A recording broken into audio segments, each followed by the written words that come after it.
Hello, hello, hello, hello. We're back. Been off for a couple of weeks, all going around all over Germany. Super fun. But I've been itching to get back in the studio because well, you'll see. There's tons of new tunes that we're going to be starting off with importing from that I did in Ableton Note, which is like the app that Ableton put out that works quite well with live. It's very good. Got very good live integration. It's a great way. I brought my laptop with me actually, and basically didn't touch it. I was only using Note for the entire trip. It's just such a great way to like sketch out ideas on the road.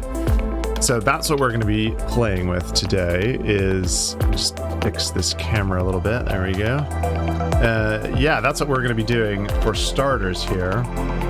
This is one of the tracks we were working on in the last stream, which is, as you can see, basically done. It took me like half a dozen tries, different versions of the master before I was happy with it. But I think this one is basically done, and hopefully will be out soon. But yeah, new tunes this week. So enough of this one. So I've got 4 different tunes open that I've just uploaded to the cloud from the Note app. And I think we're going to start in reverse order here, because I think this one is the one I'm least excited about. And then work our way through to the one that I'm most excited about, which is, I can't remember which one. It's one of these ambient ones. Actually, I really like both of the ambient ones, but so this is basically my workflow when moving from the app to the full DAW is just going in here, getting it set up to record. Let's make sure we're starting with, just the beginning, and then hit record, and then it will just start. I mean, you probably know this. I'm probably teaching you to suck eggs if you actually use the performance section. I don't really use the clips and the performance stuff in live too much, but it's really handy for this kind of thing. So we'll just sketch out a basic structure for this tune, save it as its own project. We'll go through all of them and do this, and then we will see which one we want to play with, but I'm pretty sure it's going to be one of the ambient ones.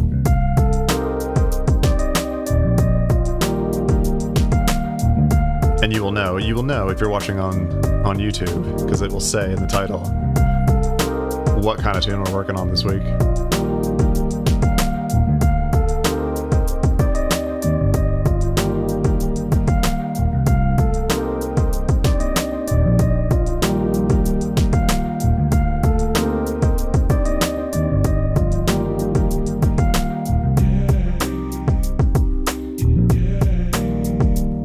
This one's not bad.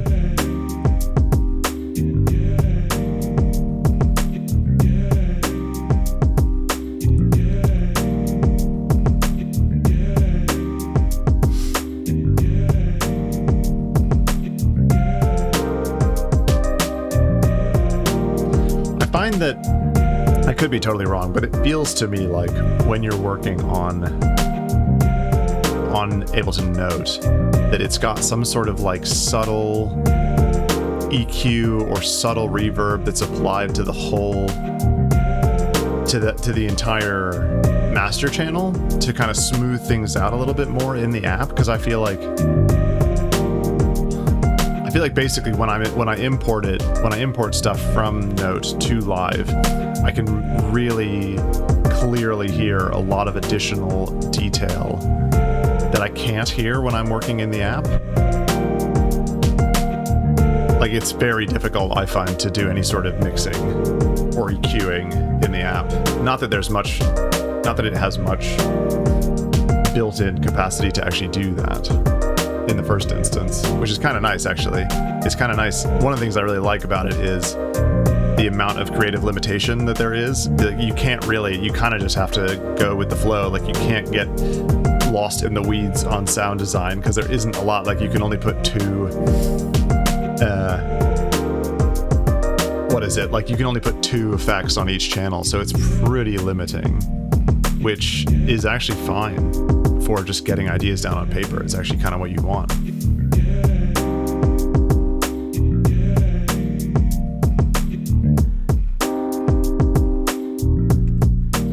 So there you go. We've got a semblance of a song structure just like that. Boom, just commit to it, and there you go. It's really nice. So we'll save this one as, what did I call it? Brussels Lo-Fi. Yeah, you get to see all the all the cities we were going through. I just named it after sort of wherever we were at the time for all these projects. So this one, oh yeah, this one I actually am excited about too. This is a good one.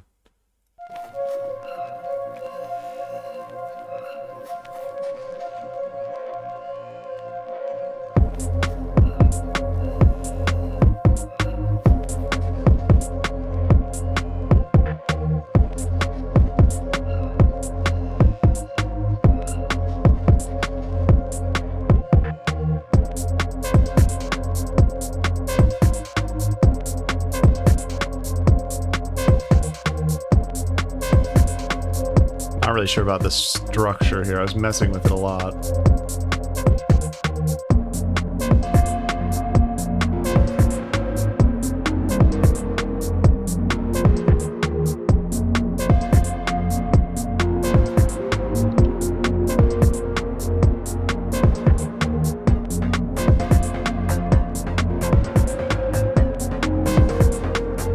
But I'm very happy with this. I think it's this channel. This mellow sine lead. It's cool.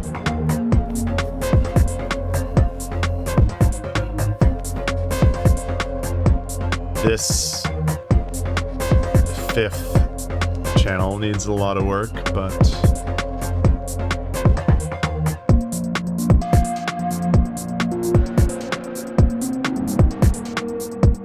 it's just so easy to get a track down on, get an idea down on paper.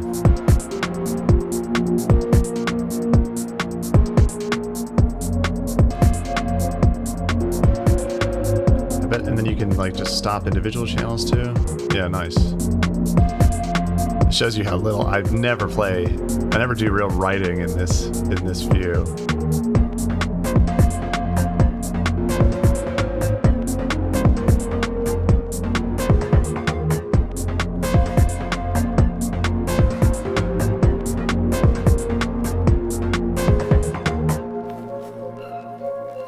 Cool. There's another little idea there. So we'll save this one as its own project. Cool. All right. I think it's the Spire track that I'm most excited about. So let's do Cologne first.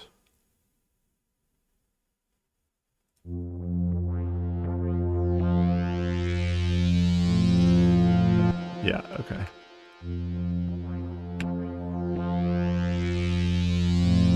Excellent. Definitely gonna come back to that Rotterdam garage track though. I really dig that melody.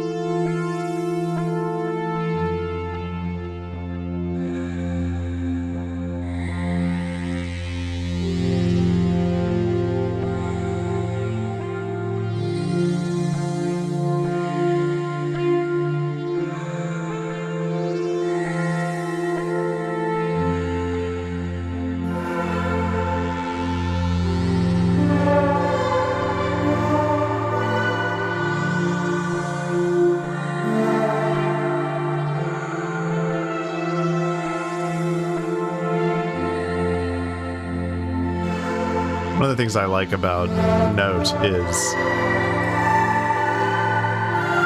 you can capture, because you're sort of playing the MIDI in real time, you can capture a lot more.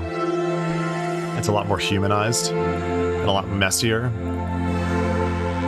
And I really like being able to capture a bit more of that messiness directly. I mean, you can do it through any sort of MPC or external controller or whatever as well, but just something about the way the app is laid out makes it so... Just the workflow, for me anyway, I find it really works.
Just a big building track, this one.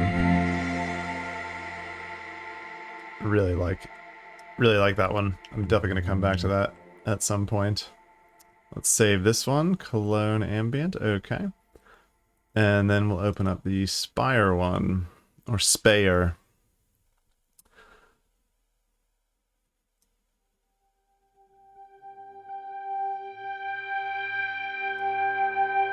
Yes. Okay, start recording.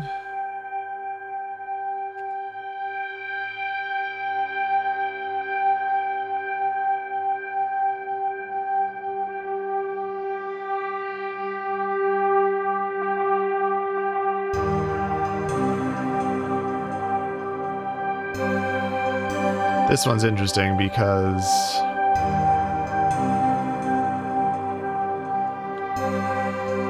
actually with both of these tracks, both of these ambient tracks, the one sort of shifted as I was writing it because there wasn't really a very strong beat, a clear beat that I was working towards. Like I wasn't writing with the metronome on or anything, so the one is actually not on the one. You'll see what I'm talking about when we open up these clips.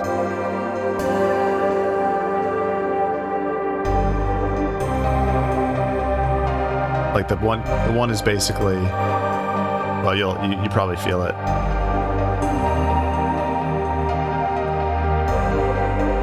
But you'll definitely hear it when the drums come in.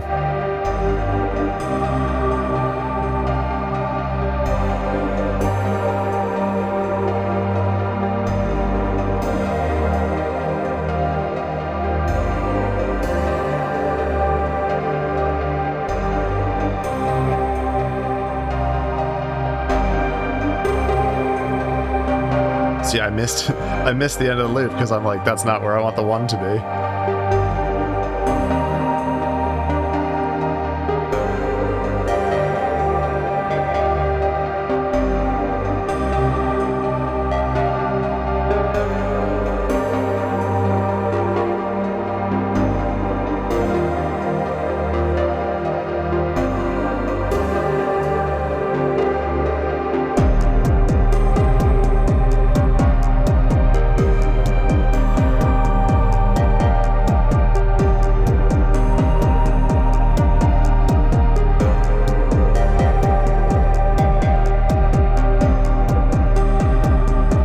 It's interesting. The mix sounds totally, not totally, but it definitely sounds different than it does listening in the Note app.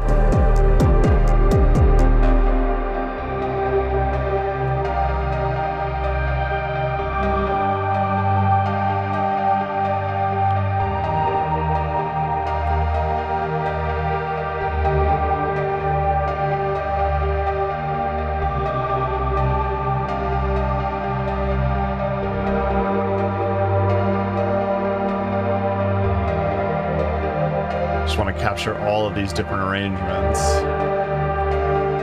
So we have everything to work with, because I think the MIDI is slightly different in each of these clips.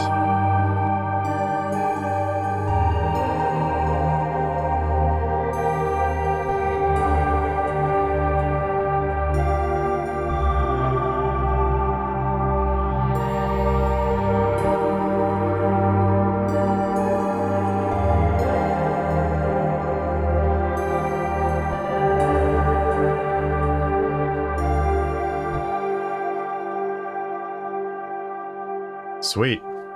Excellent.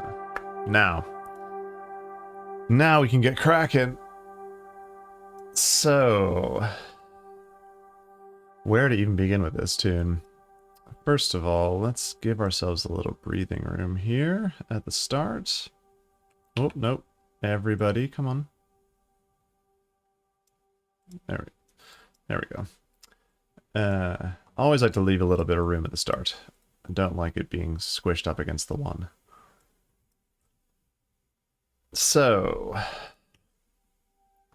okay, yeah, first things first. This drone sucks. So let's make it less suck. Less suckish. And I think actually maybe just loop. Just have the whole melodic sequence loop for this beginning bit. Let's just loop this out. Is this playing? No, it's not doing anything there. No, we'll worry about the we'll worry about moving the grid, moving everything up against the grid. Basically, I think this is actually the one as it's written. But anyway, let's just do some sound design first. So,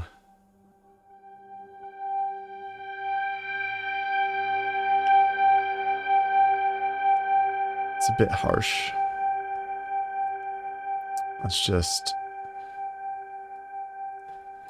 Let's maybe just shelf off the highs for starters.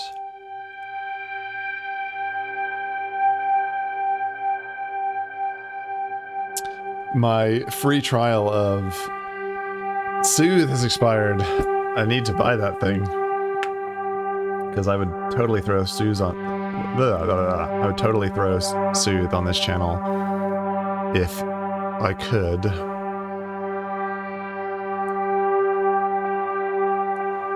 Turn the resonance down a bit. Cutoff down. I think maybe actually we want to just filter out all the highs.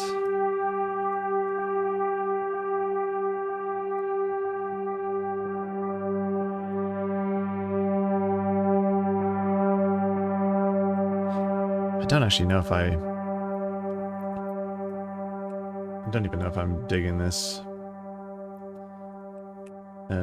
this patch at all, so let's just duplicate it so we have it if we want to go back to it, and then swap this, swap all this out.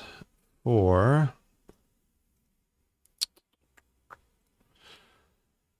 what should we use? What should we use? Tal?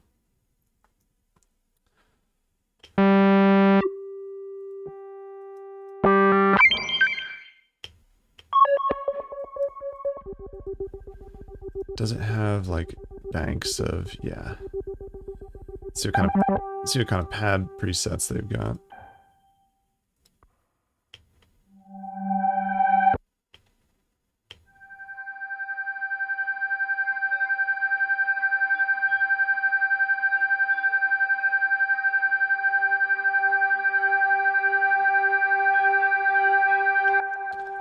I think it's just too high.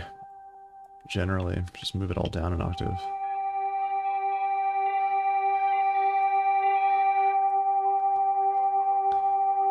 And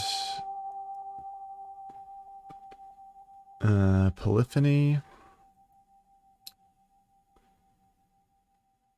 Yes, we do have polyphony.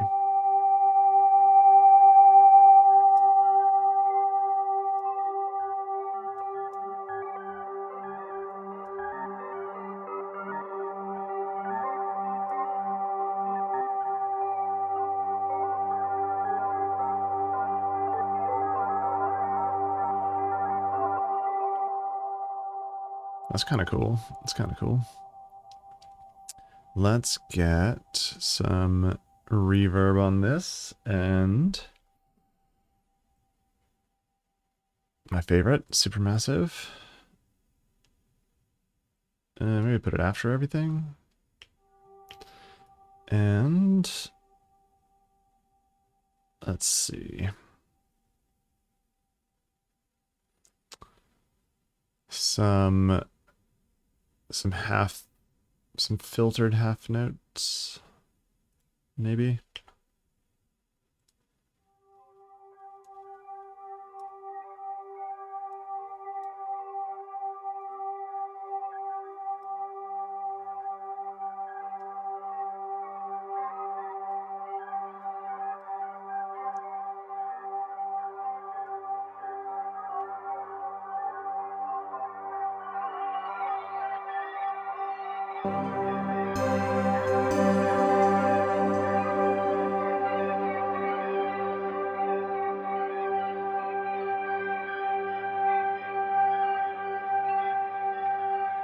Let's turn the amount down on that a little bit.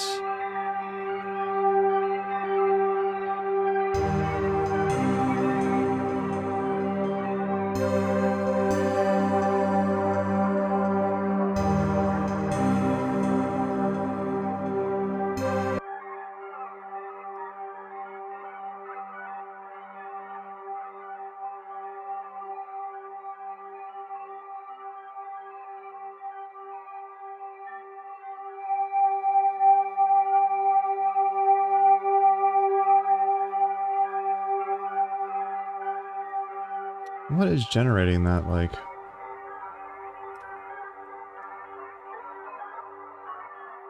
I mean, it's cool, but I don't want it to go on all the time.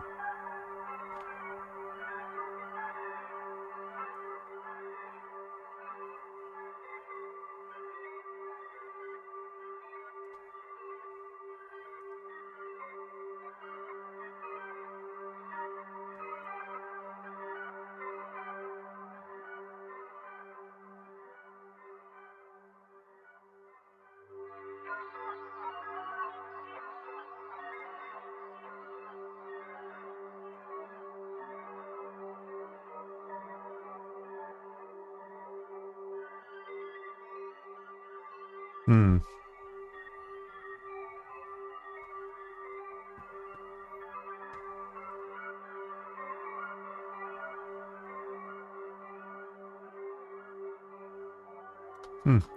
Not actually sure what is doing that. Like, that like robotic stepping going on in the background.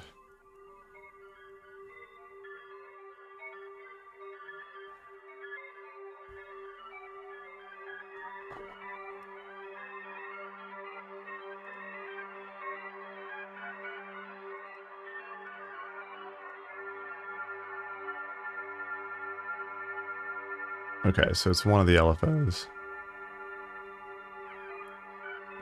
Okay, it's that one. Okay. Just slow the rate down on that a bit.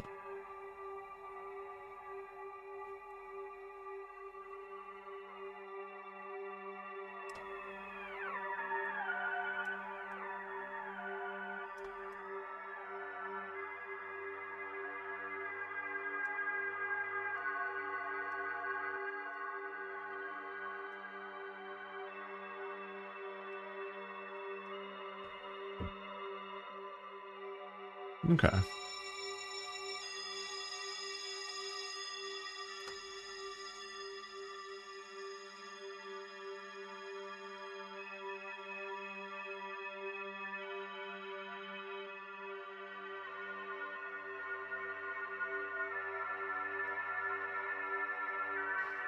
It's a little bit more interesting drone.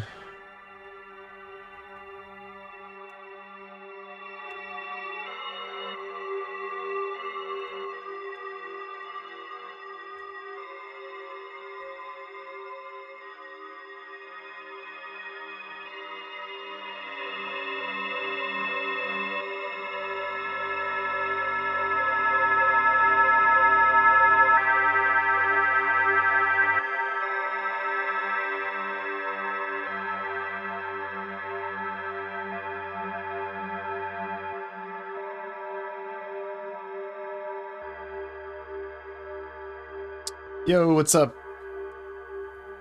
The one guy. Yeah, Supermassive is awesome. That's a great free reverb plugin. Okay. Now that is sounding a little bit creepier, but it's cool. I like it. Let's get stuff lined up on the one. Now maybe if I just grab, it's probably the easiest way to do it. If I just get all of this stuff and go like so, that I think is where I actually hear the one coming in. So let's give it a listen from the top again. Actually, what did this original reverb sound like? Or drone. Maybe we can have this drone in here too, but just like much quieter. And maybe actually put it down. We've got that down an octave now. Put this one down an octave as well. Actually, no. Let's just leave that one up an octave. And okay, cool.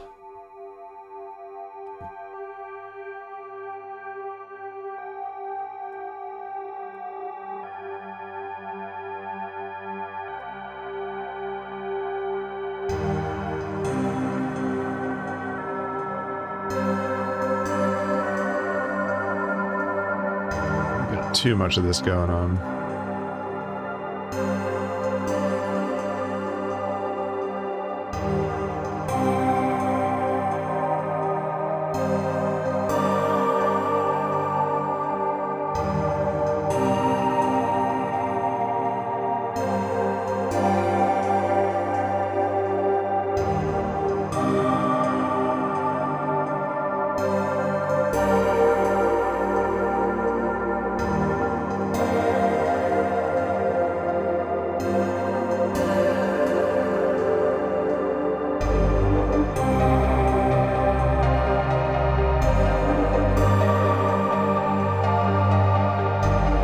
Bass is a bit too loud.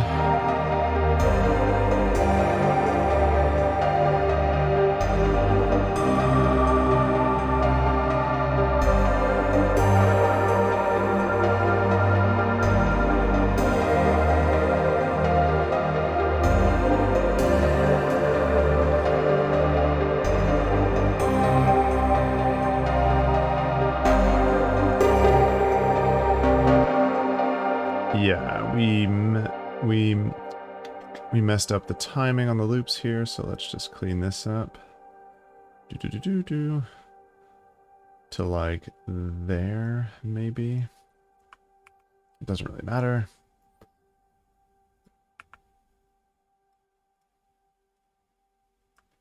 Okay. Where were we? Here, I think.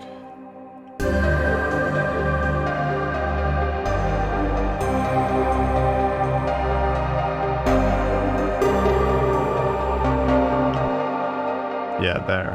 We want this to come in a bit earlier, I think.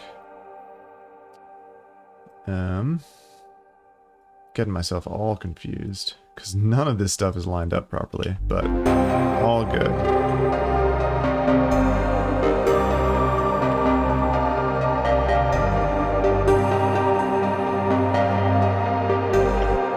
Okay, so we want it to actually just, it was aligned, we just want it to start here.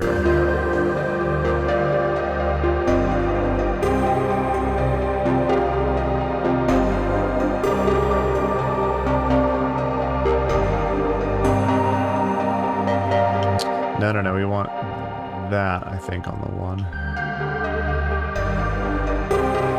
Yeah, there we go. It's gonna take a minute to get it all cleaned up and a little bit more aligned. Because again, I was doing it very off the grid in Ableton Note. Well, not off the grid, but not really to any metronome.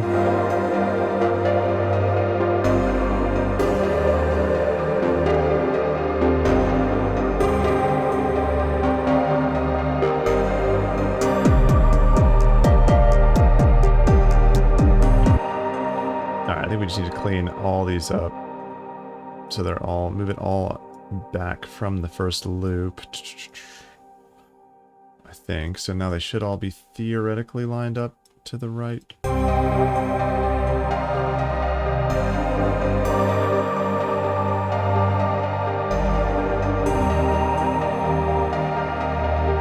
Yeah. I'm digging this little idea. Just needs a lot of mixing. That's the one thing I find when you start when you start something in Note is that you just need to come back through and just do heavily reprocess every channel afterwards.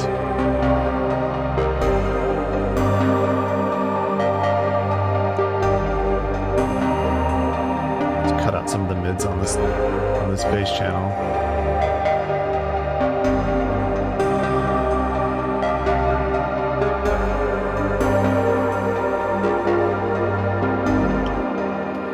Okay, cool. And then let's group stuff up so it makes a little bit more sense. So we'll put all this stuff in a melodic group. Don't ask me why I organize stuff this way, but I always put melodic stuff at the top and then the drums and then the bass underneath it. Because I don't know, who knows? Kind of always done it that way.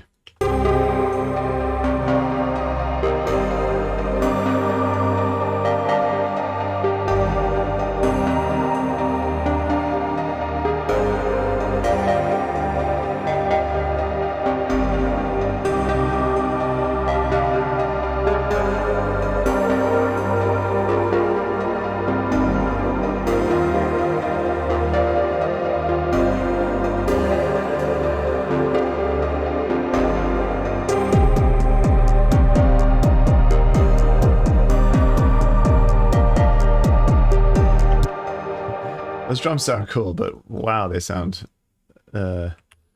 super muddy. Like that, this... Oh no, that's not the one. Where is it? This one.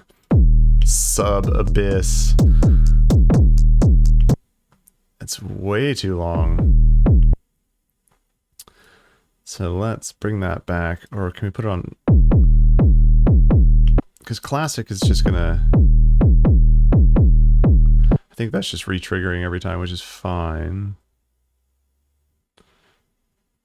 And then we can just... No, I'll put it on one shot because then we can fade out the hit.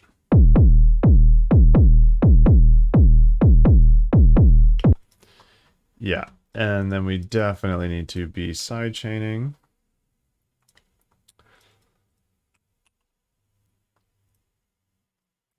I don't know why I always do this. I always group the bass and put a chain on the group just in case, you know, just in case we come back and add more sub stuff. So what do we want to put it from? Actually, should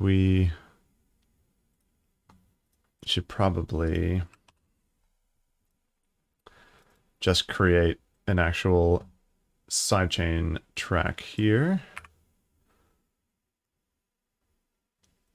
Let's call this chain. And then we can chain from the chain. And turn you off.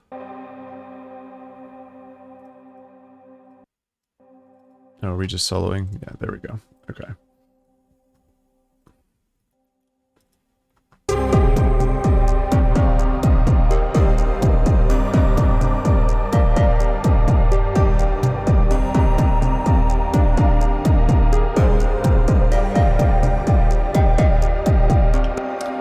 Kick signal's coming in real hot. We gotta rebalance everything. But we're just getting it down on paper. But I find, you know, even just getting stuff down in the first instance, gotta do a little bit of mixing so it doesn't sound like crap. Because then I find that I actually wanna write music more. if it doesn't sound like crap.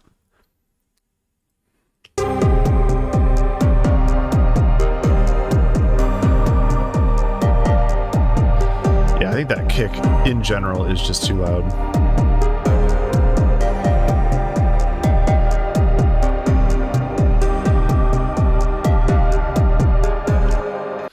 All right, let's just go from the top now and do a little bit of EQing, because I think every single one of these channels could use a bit.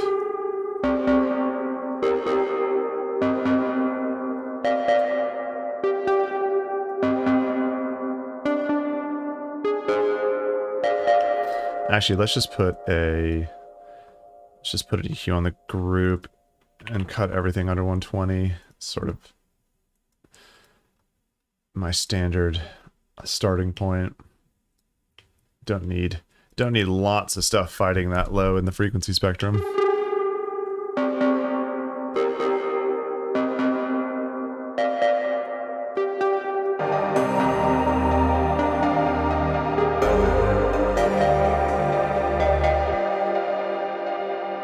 I feel like it already sounds cleaner. What was this? Wasn't using that at all, apparently. This one.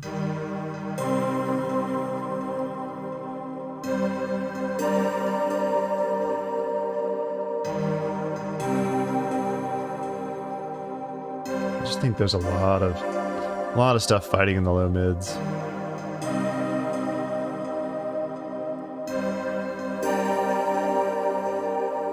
That one's not bad though.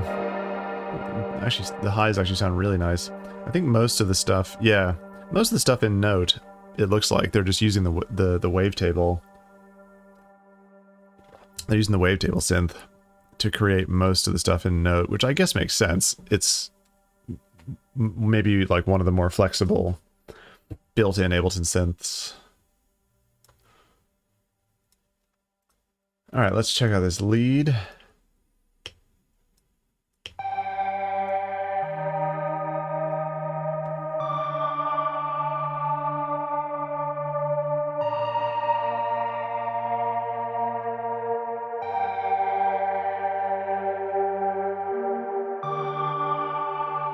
That's okay, actually.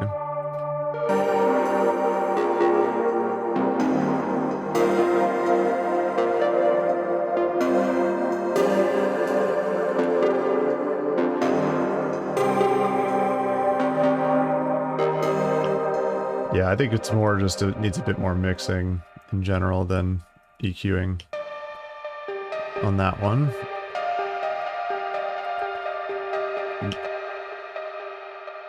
Loads of decay on that reverb, but whatever. It's ambient. Just put reverb on everything. It's ambient music.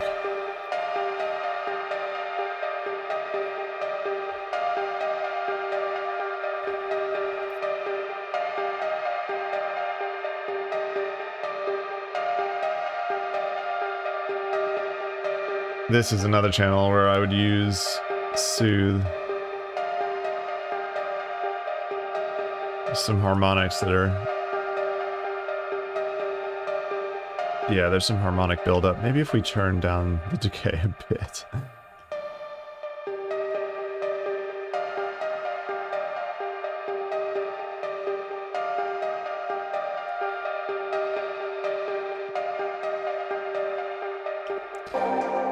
Okay, cool. Don't know if we need to be cutting that much high information out of it, but just a little bit helps. And reducing the reverb length definitely helps with some of that harmonic buildup. Okay. And then we are back to the pad, which we started with. Let's listen to these two together. Actually, let's group these two. And call it pad group.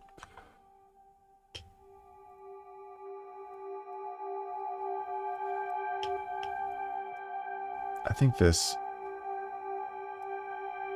towel pad is still a little bit too creepy.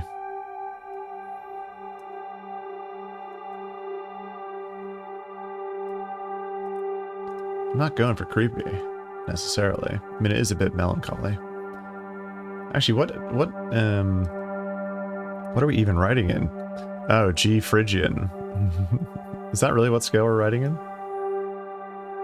Yeah.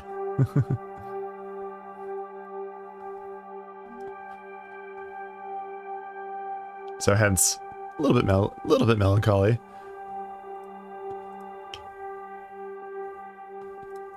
Okay, I think this pad could definitely be stronger. But I'm not entirely sure what I want to do with it.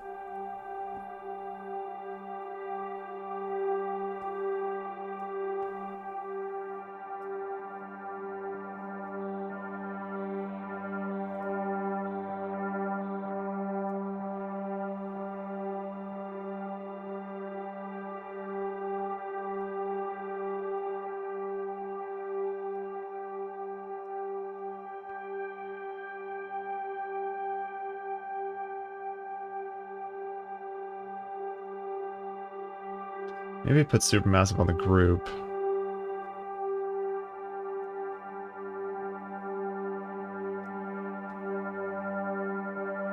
And then maybe a bit of saturation on the group as well.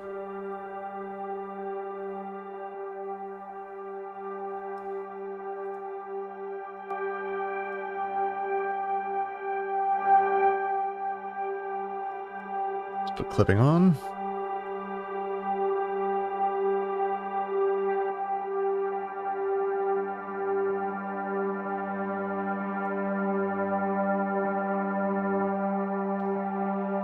Let's maybe use some Melda stuff.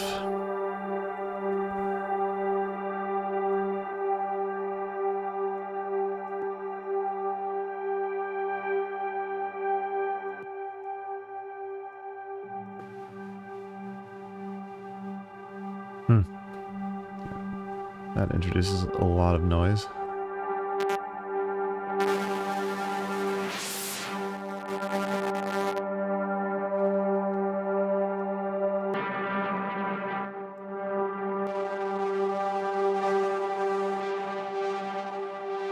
Yeah, I think the wave folder is too aggressive for this sound.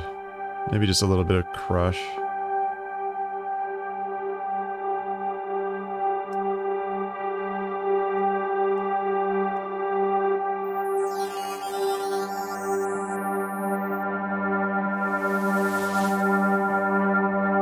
I don't think we really want a ton of noise.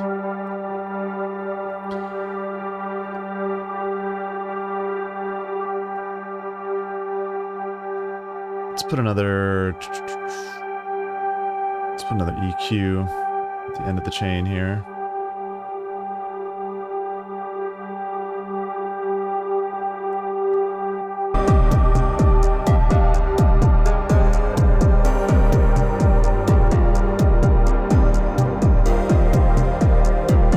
And let's just make this obviously a chain channel. Put the chain all the way up top here.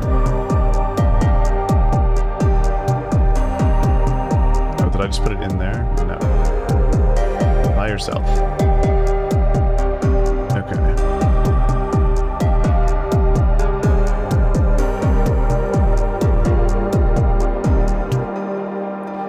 Okay, now we're getting somewhere.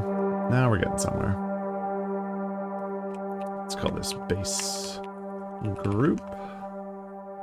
Cool. Alright, let's give it a listen from the top again.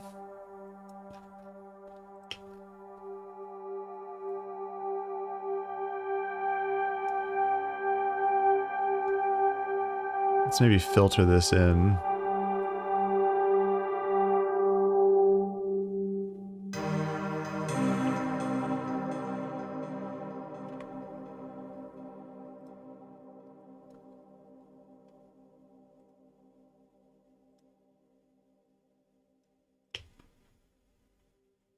Maybe a bit faster than that.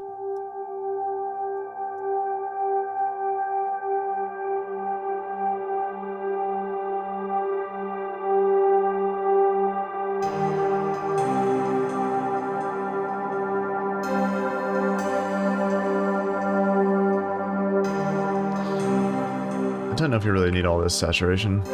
Just a little bit of saturation, maybe.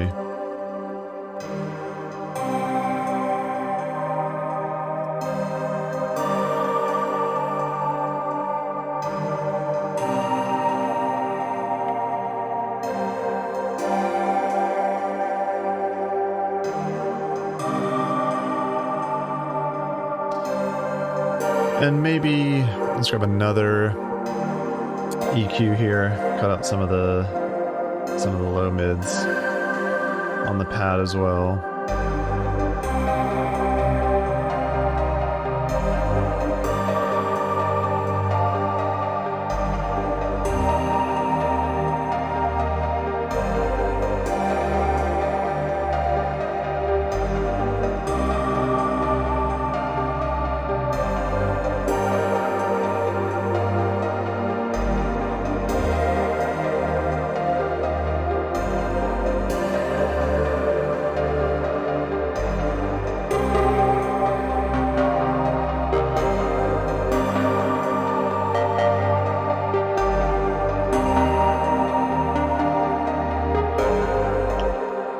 Okay, this is what, like, distort,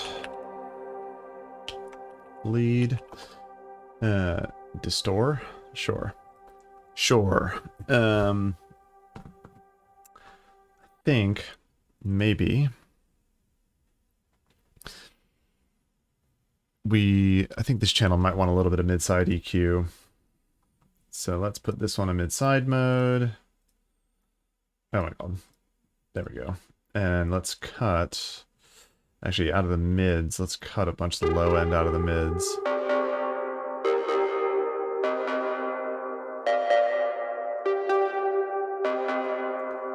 Really interesting how that...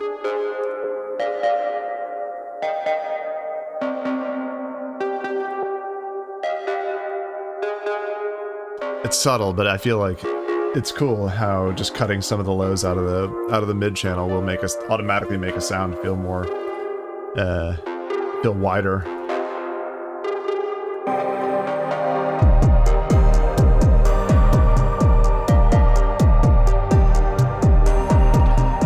Okay. Now I feel like this kick is still way too loud. It's such a ridiculous kick. We can give it a little bit more length.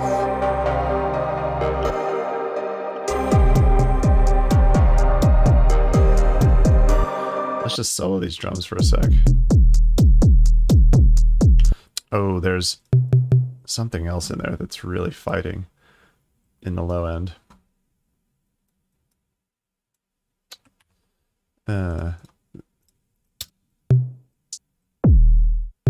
Yeah, I don't think we would need any toms on top of these kicks.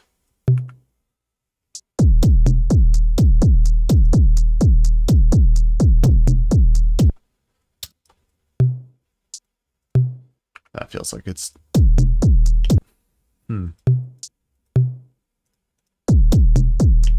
I think it's because they put like so much saturation by default on all of these.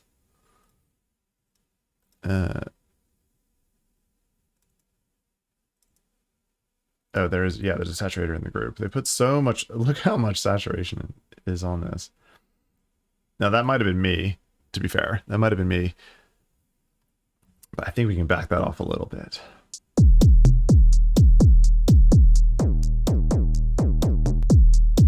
That's interesting. Soft clipping is totally changing the character of the kick. Well, character of everything. Let's just turn off the saturator for a second. Yeah, it sounds boring as hell.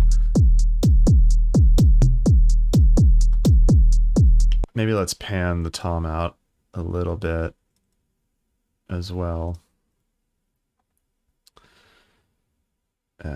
Pan.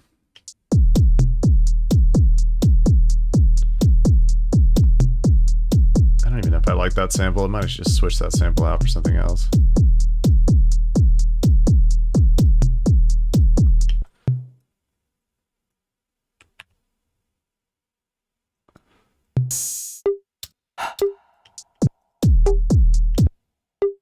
It's just like when I think when the samples stack in the drum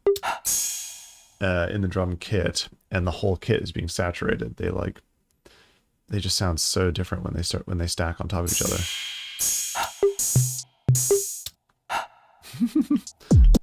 What about that? No. No, no, no.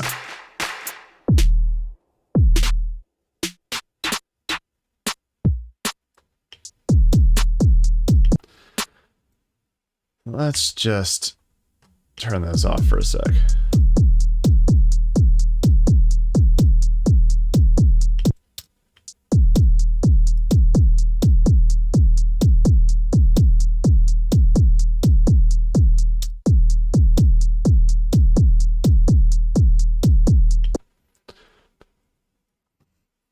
Okay, let's solo it with the bass.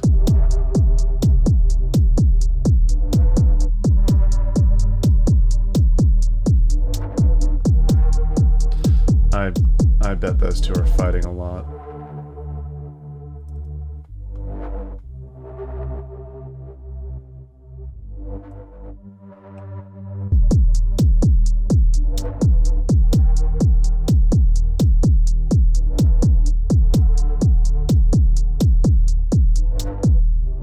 Alright, let's turn the kick down just a little bit more.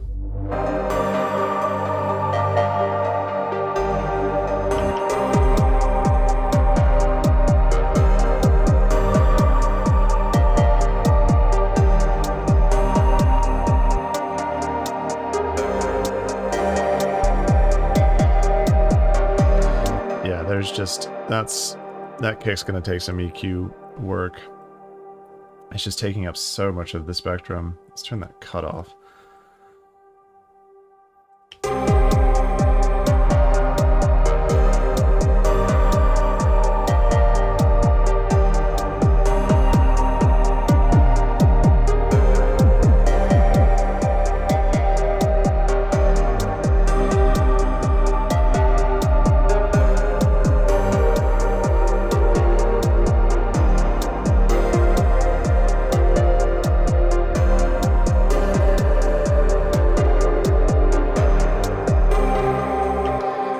That's a bit better.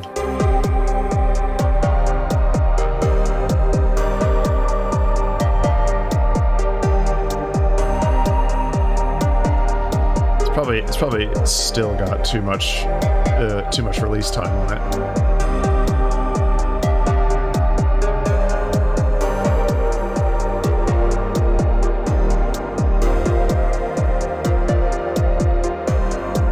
It's the one real nice thing. I always go back and forth on whether, you know, about doing drums in MIDI or audio, because like there's definitely pros and cons to both. But the nice thing about keeping your drums in MIDI, at least to start with, is you don't end up having to go back. Like if you decide the kick is too long, which often I find I decide the kick is way too long in the mixing process, and then it's so much easier to just fix that if it's in MIDI.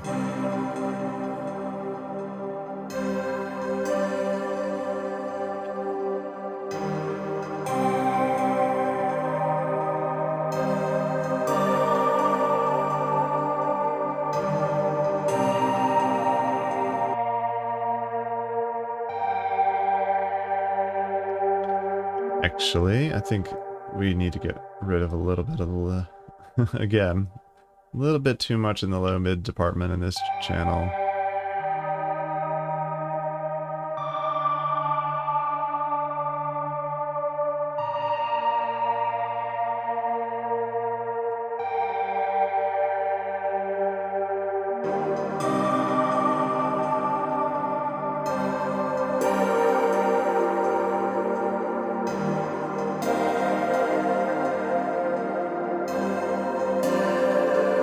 Yeah, that's way better.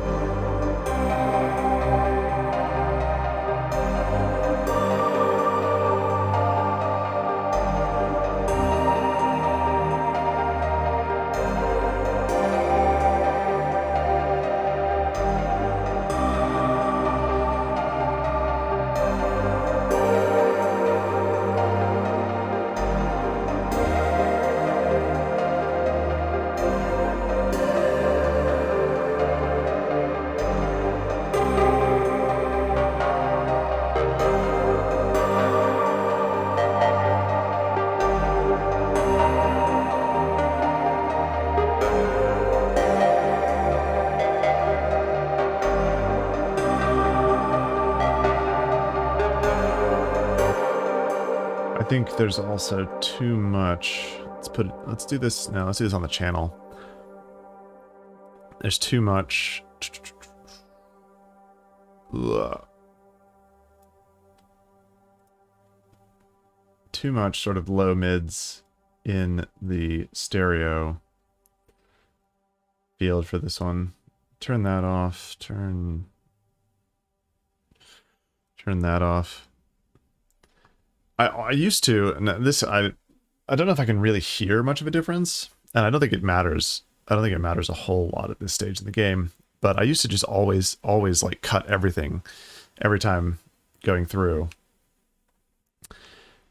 I would have this like 30 hertz cut on everything to avoid buildup in like the really super low frequencies. But recently, I've just been like digging into it a bit more, and like that can actually cause problems. Like it can cause, I don't know. I'm explaining it terribly because I have no idea really what the sort of physics behind it is. But especially if you're using distortion, and if you're using distortion, you'll get more low frequency buildup, so you will need to cut again after distortion. But if you're just cutting everything by default, cutting all the low frequencies out of it, that can also cause problems too. And I'm sure that I will not be able to explain very well why. But so yeah, I've started not doing that because you can just do that later in the game. Like you can just put a 30 hertz hard shelf on the whole master. Or on a whole channel group or something, instead of doing it like a million times within each channel process, or within each effects chain. But anyway, I digress. We were gonna cut. Yeah, I was taking up way too much of the stereo field. The lows on the bass.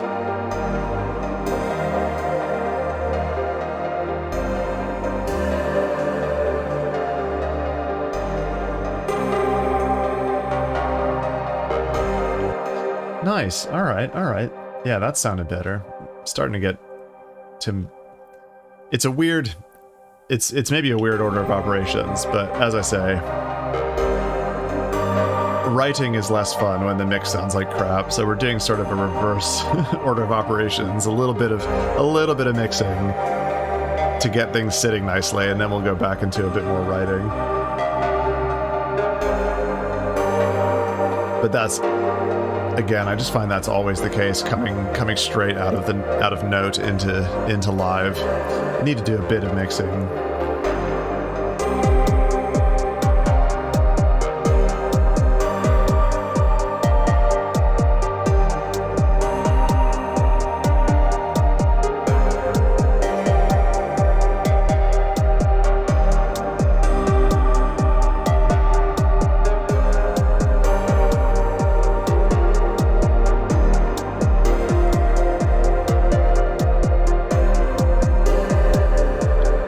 Okay, cool. Let's maybe, because the drums are they're still a bit muddy, so let's put drum bus on there.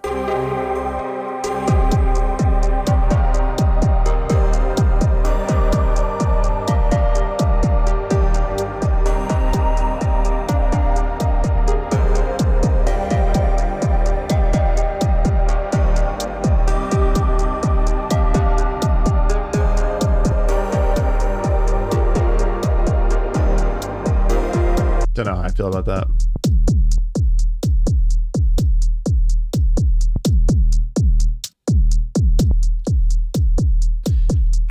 No. That kick is just, it's so distorted that it's gonna gonna have to be real gentle and surgical on what we do with the drums group here.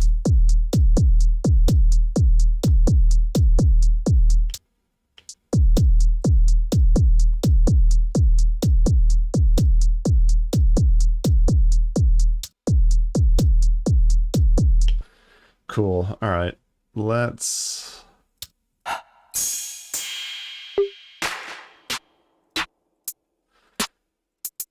I'm using that hat? No. Let's make these drums a little bit more interesting.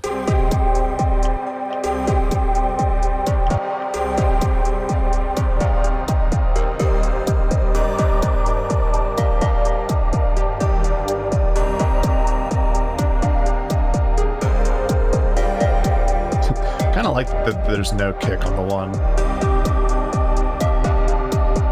I feel like it works with this tune. Hey, what's up, Heaven Hound?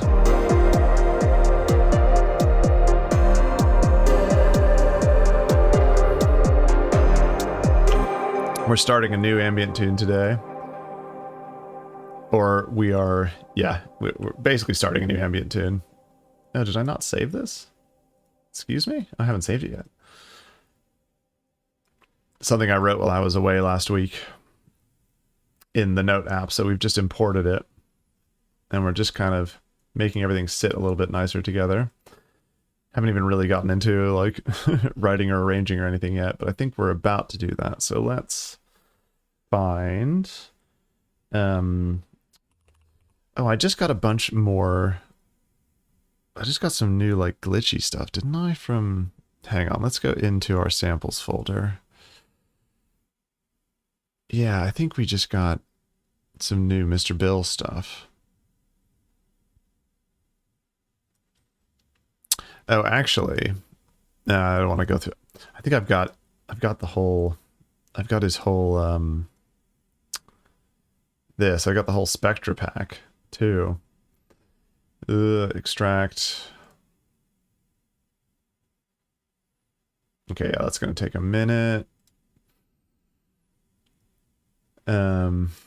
So, let's just work with what we got here.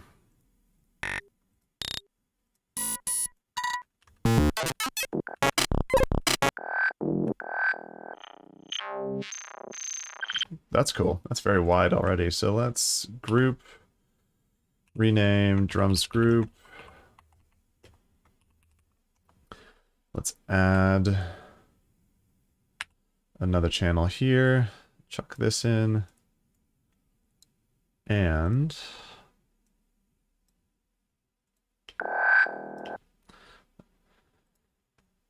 let's get the Autopan. I should just make this the default because this is what I always do. No. It's pretty much what I always do anyway with Autopan. Something along these lines. Actually, let's just do that. Let's save as default. Cool. And 16th. Let's grab Hysteresis.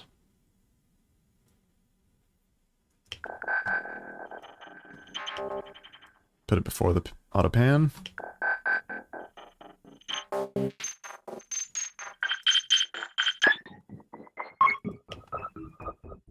Let's get a glue compressor on there because it's a bit all over the place.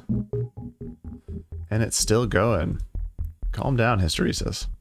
Let's put the attack up. And the release down just a little. Clipping.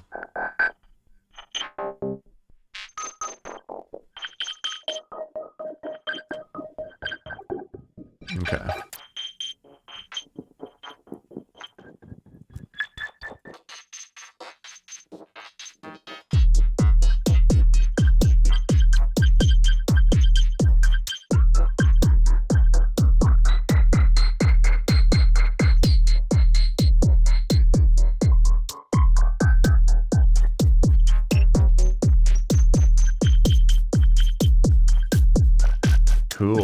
Cool.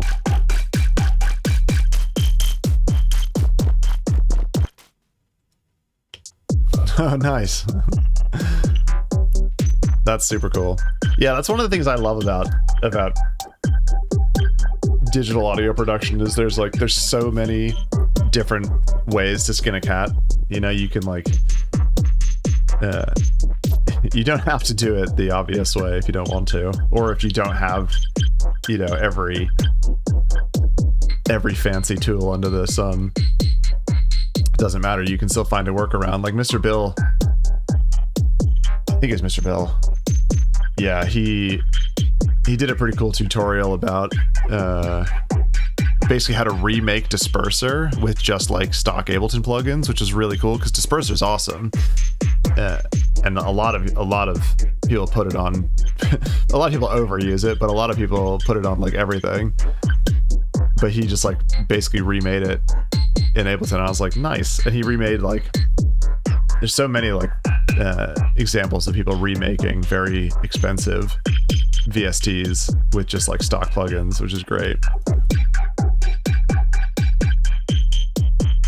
Pancake. Oh, cool. I haven't heard of that.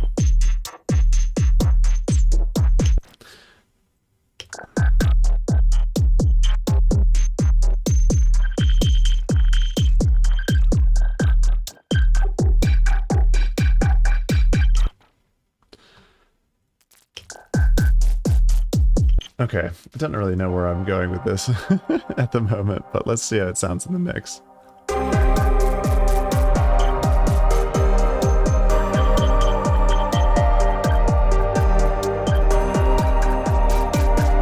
Cable guys. What is that? Who makes Pancake?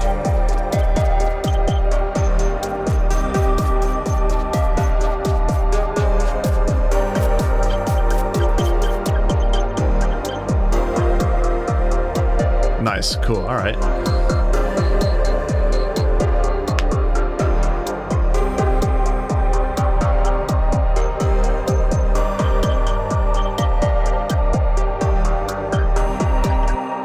Oh, Shaper Box, okay.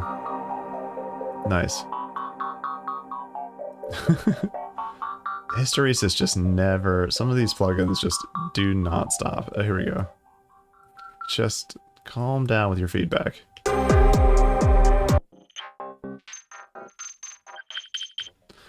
Okay, and let's filter out some of these high end on here.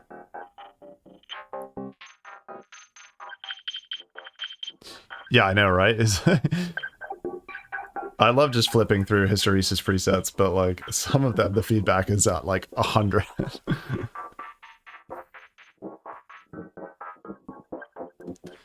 I don't think we need all that low end on here either.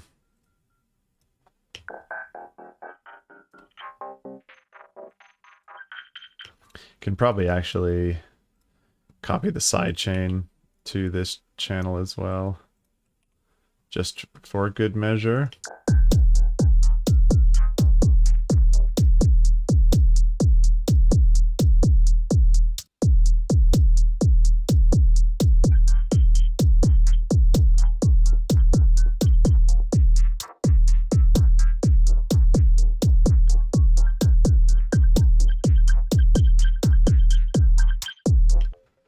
Okay, I feel like actually I want it to be a bit choppier. So what if we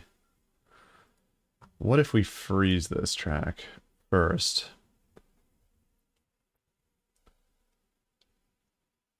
And then let's give ourselves a new audio channel and just drag that into there. Nope. Copy you into there. Okay, we've still got the original then.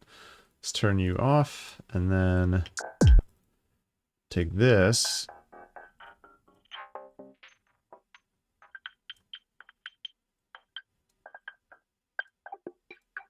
And we'll preserve 16ths.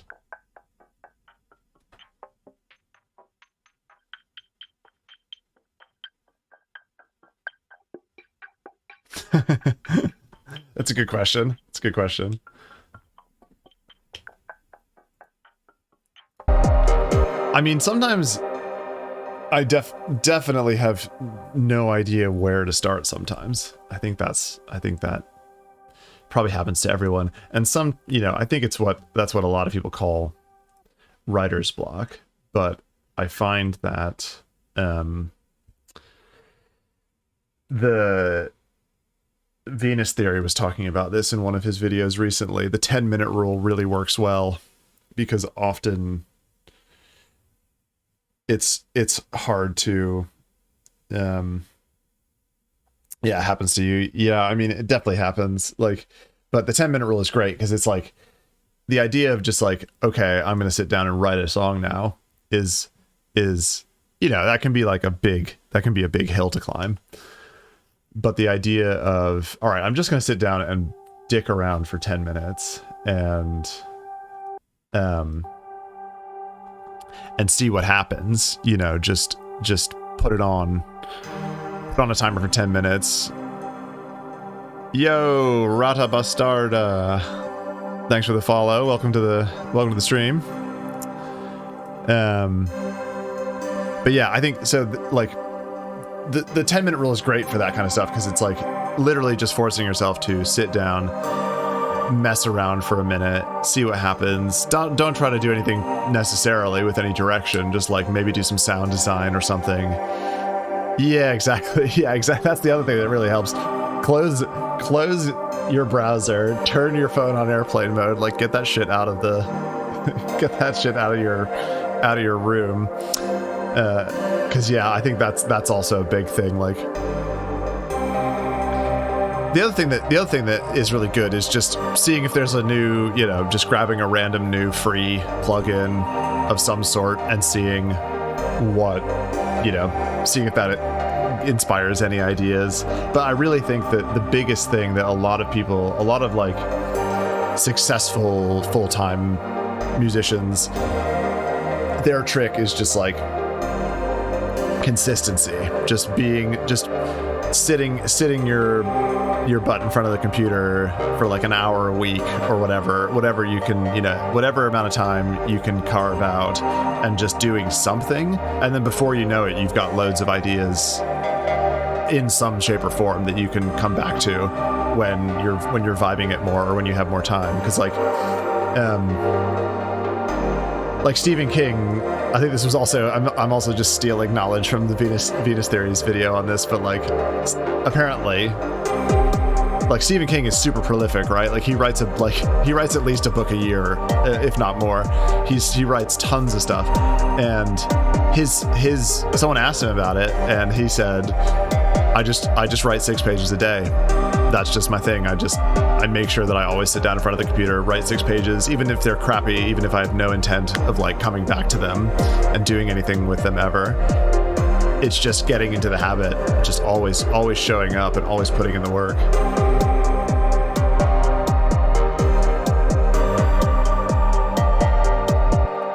Cool. All right. I think we need a little bit of reverb on the drums. Wait, actually, hold on. Is there reverb on this channel at all? I don't think there is. I think we've just got a saturator, which is good. Yeah, a new Labs library. Exactly. I mean, although Labs has been a pain in the butt for me recently. Like, I downloaded a bunch of really cool libraries and then opened it up like a day later, and it was like, we can't find any of your stuff. We don't know what's happening. So I had to like reinstall everything. Anywho, let's get a little hybrid reverb going on. Let's put it into...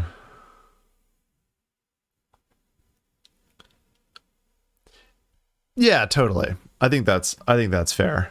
I think there are some times where I have a very clear picture in my head, or like I just hear something, you know, I hear something specific, like a melody or a drum pattern or something, and then it comes out. Then it just sort of like happens really naturally without having to try super hard. But I find that that's sort of the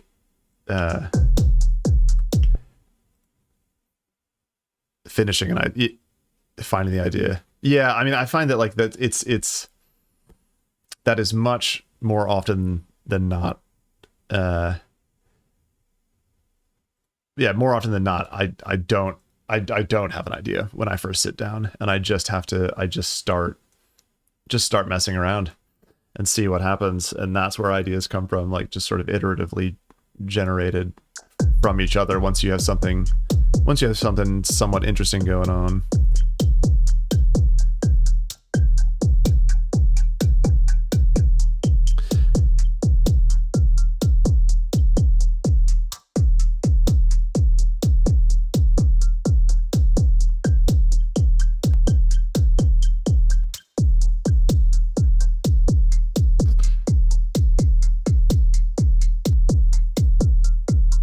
Yeah, 100%. That I think is really the hard part, and that's the part that is worth really practicing.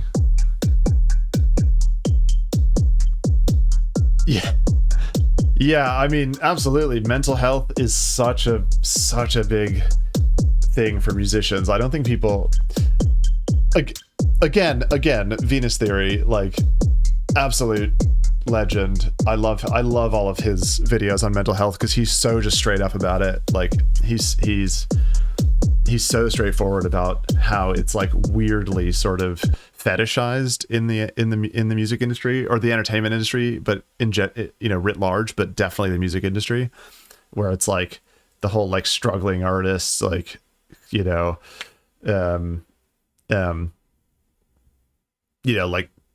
Kurt Cobain, go out when before you're 30 kind of thing is like oddly fetishized, and it's like, it's not healthy for anyone. Like, you got to take care of yourself. It shouldn't be about like killing yourself for the music kind of thing. And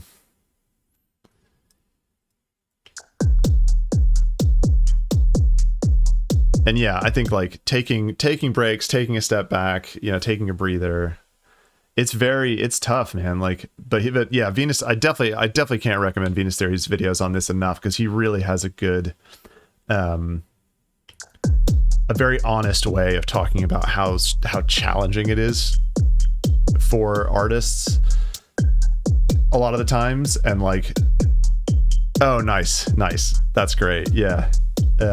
He's absolute lad, absolute bro.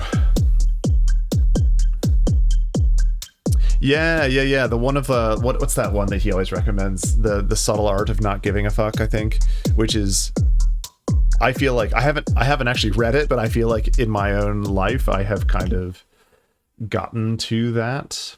I've gotten to somewhat of a position like that. Somewhat of sort of like a headspace of not giving a fuck too much and actually just doing me, which I think that's the key, right? You just got to do you. Like, don't worry about what everybody else is telling you should be doing. Okay, I think the drums are sounding decent.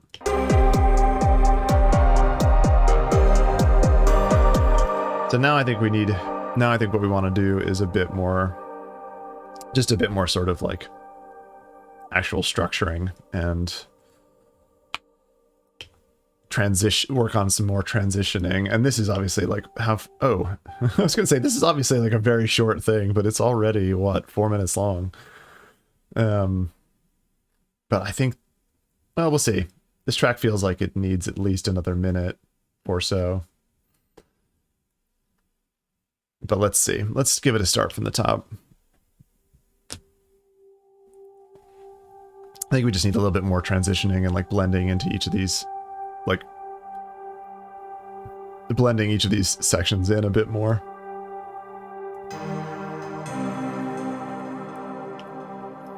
And maybe actually, do we have anything that says drone in the title in the waveform department? No, not really. Ooh, creepy.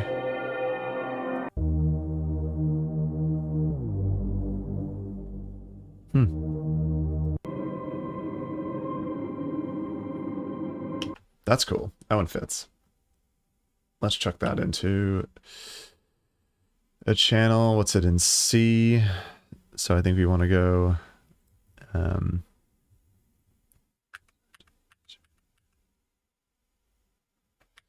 G? I don't know. Is that in G? I have no idea.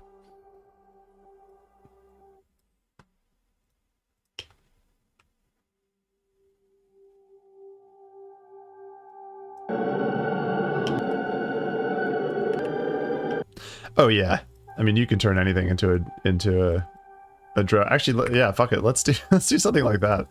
That sounds fun. Let's get a pluck.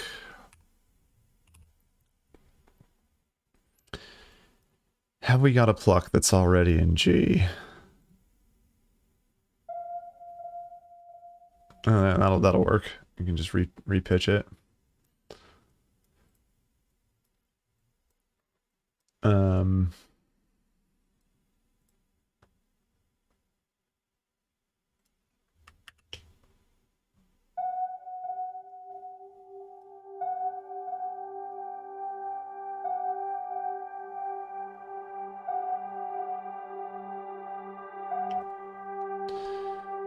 Oh no, what are we doing? You go down like 3 semitones?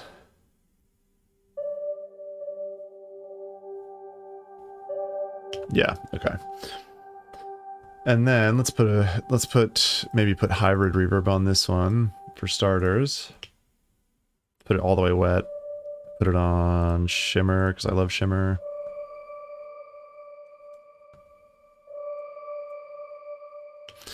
And let's put the decay up a bunch, and we can just take one of these hits and resample it.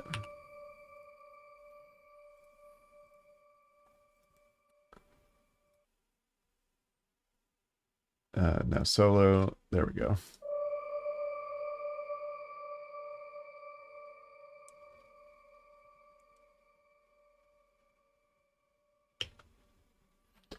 And then...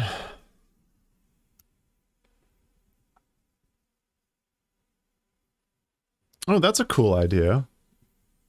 Yeah, I like that. I've never tried that. Like coming up. Yeah, that's interesting. That's sort of flipping it on its head a little bit.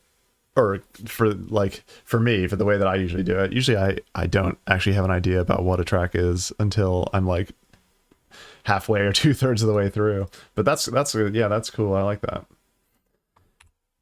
And then let's grab, okay, let's put this into a sampler. And just grab the end of this tail here, put it on, wait, classic is, yeah, you can loop it with, let's just loop a bit of it here, actually. And now turn you off. Where are we? This one.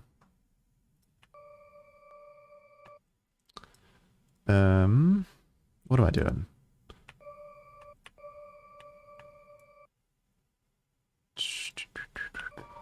Come on.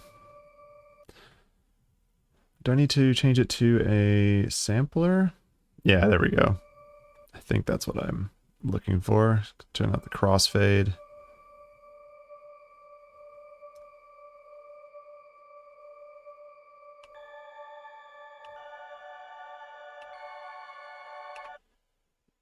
Nice. Thank you for giving me this idea, the one guy.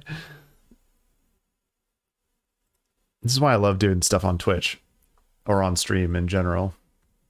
Because I know some producers on Twitch get really sassy about like backseat production, but I find that it's really, and I mean, people can be very pushy when it comes to backseat production, to be fair, but I love actually just people throwing ideas at you.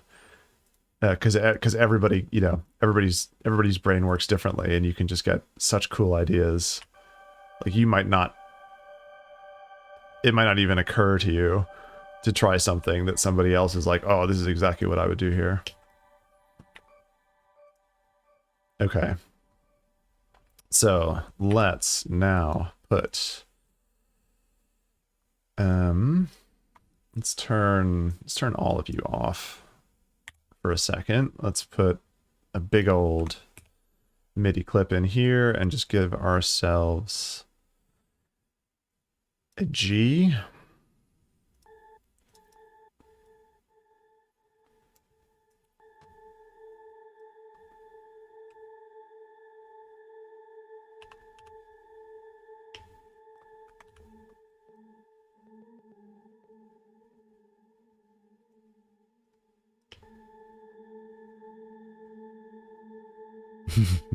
Nice.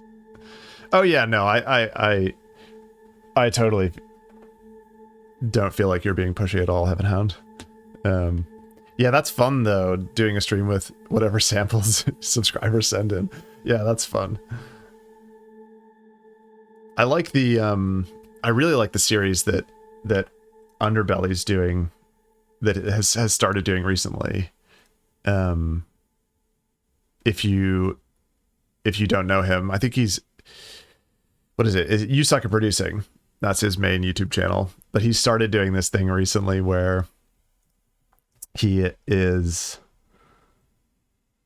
fixing people's beats that they send in. So they'll send him like the whole Ableton project file on his Discord, and then he will open it up and like totally like remix it in real time and fix all the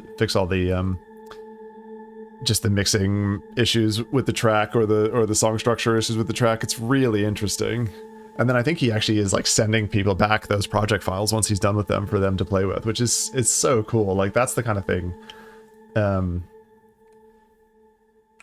That's the kind of stuff that is really nice to see in the industry, because so much is just about people trying to like get ahead of each other, and that, but like collaboration actually gets you a lot further, I think. Like being a giver as opposed to a taker. Like, what does it hurt him to like fix some random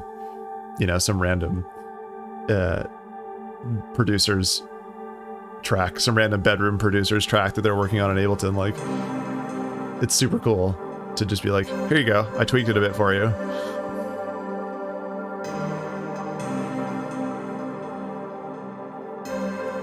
The EXE. No, lol, like the you know what I mean, like the ALS, but actually not just the ALS, like the whole, like you need the whole like all of the like the samples and everything collected, or else it won't work.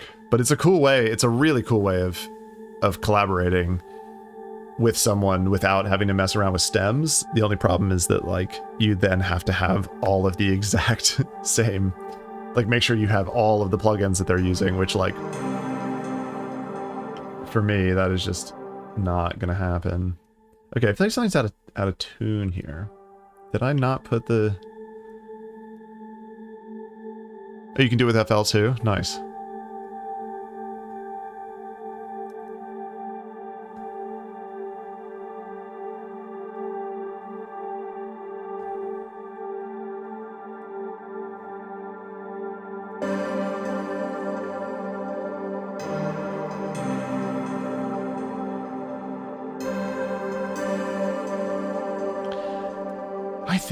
I think it is in tune, but I don't know, something sounds a bit out of tune. What? Let's just make sure actually. What? Okay, yeah, this drone's in G. This drone's in G, or it should be anyway. I think I oh no, that's what's going on here. I didn't tune it to G. I tuned.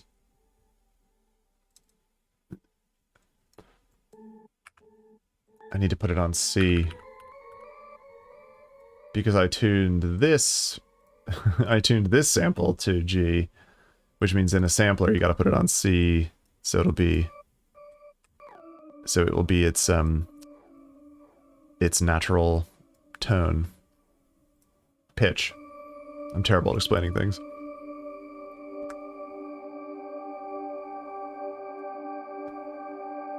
There we go. Okay.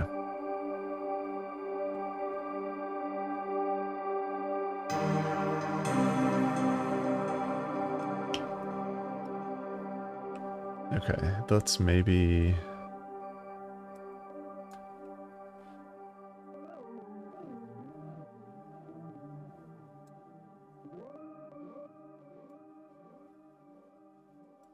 Cool. Let's have this maybe just keep going at that pitch.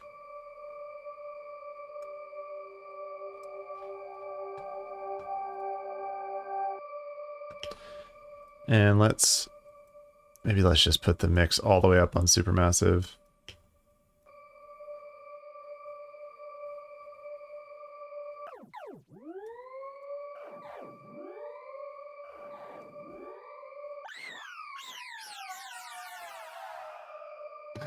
I love that kind of stuff. I love the kind of the cool artifacts you can get by messing with delay times. Let's just put it on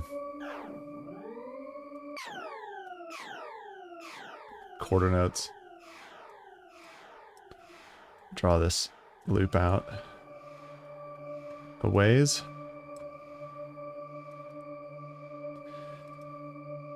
Actually, let's put this in the pad group. Wait, what processing do we have in the pad group? Okay, that's fine.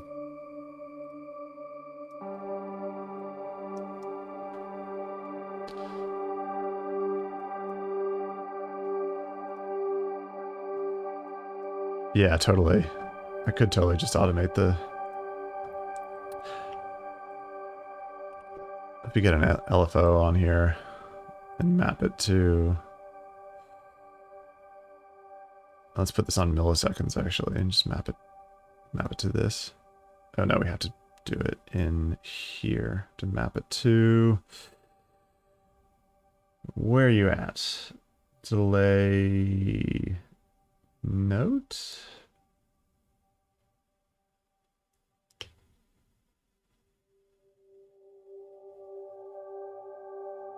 Oh no. No. Undo. Map to delay milliseconds. There we go. Turn the depth and the rate way down.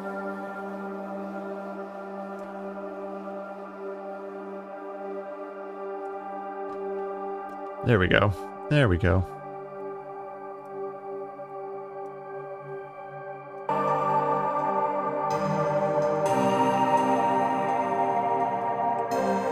Cool. Alright, what are we calling this one?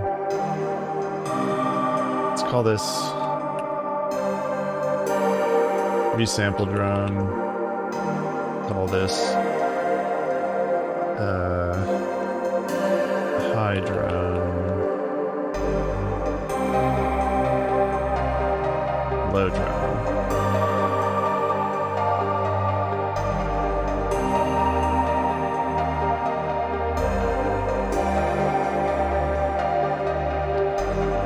Not using these, but we'll keep them for now.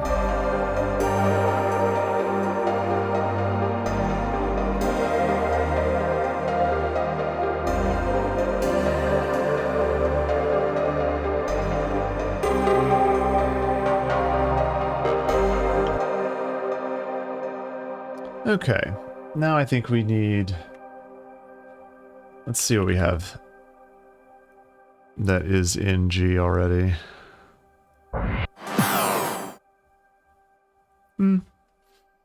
Yeah, screw it. All right, let's create a effects group. Let's put you in here and just immediately stretch the crap out of it. Okay, if I consolidate that, can I then just stretch it more? Nice. Okay. Consolidate again. See what this actually sounds like. Let's turn it down a bit first.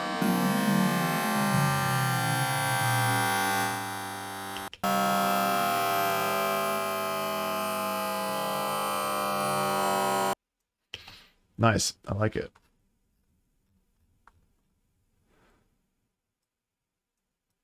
And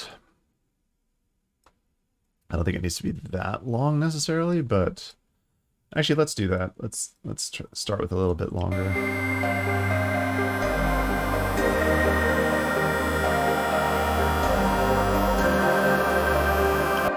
And just have it sort of like a wash in and out, and probably put some reverb on it, because like, duh. Put reverb on every track and then get yelled at.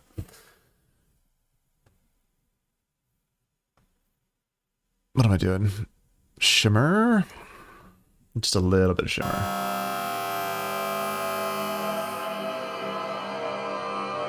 Or a lot of shimmer.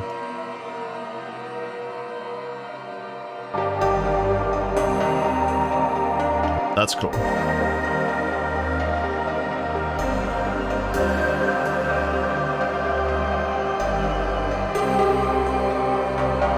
That's cool.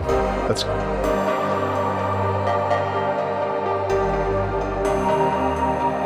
and let's cut the lows out of the effects group just for good measure to start with.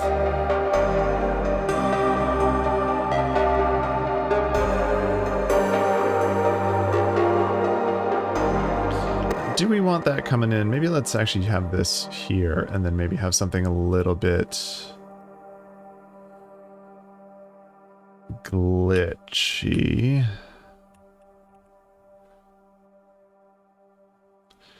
For commission, no, I haven't. I've done like little tiny things for friends. Like, you know, little like jingles and stuff. Like for like, you know, for like a project that they were working on or something.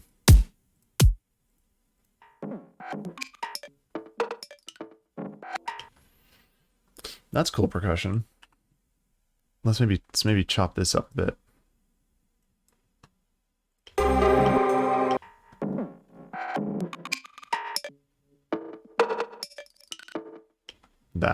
That bit sounds really cool.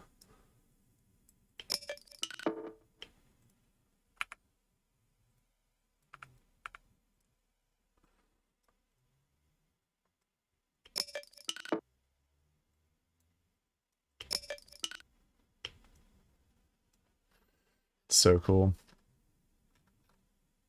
I'm just such a nerd. I just love audio, man.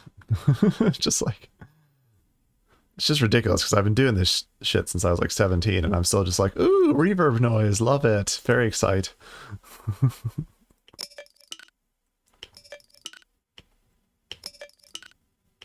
Have you written anything for a commission? The one piece of advice that I feel like everyone always says is,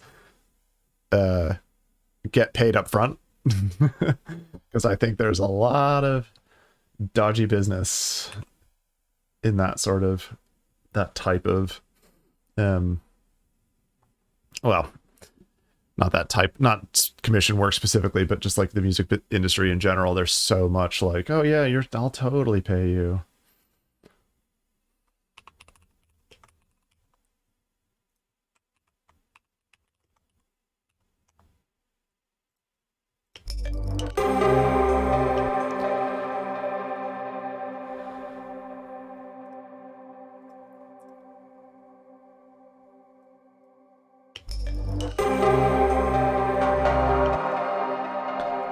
And let's put a delay on here too. Maybe a oh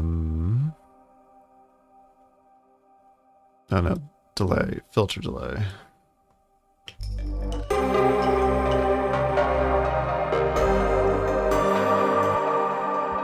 That sounds good.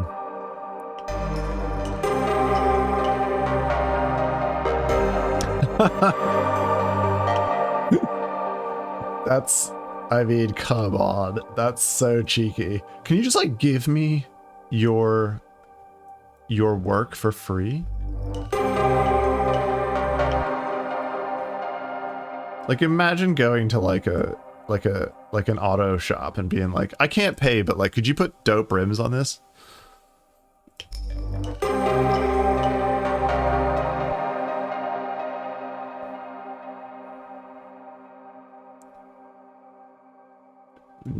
Need more feedback.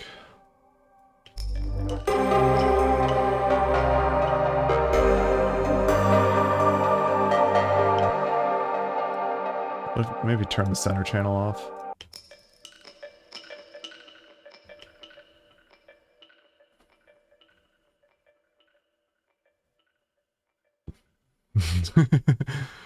Oh, game music.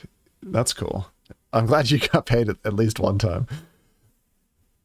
Yeah, definitely stay away from those people. I mean, I stay away from Twitter in general. I'm just very, very done.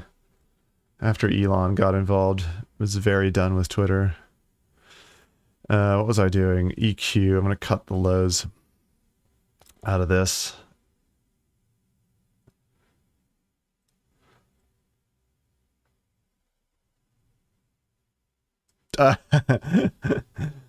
Yeah, yeah. I've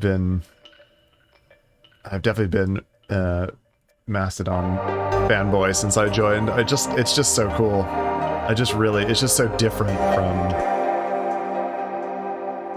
any other social media site that I've been on. I really like the culture there.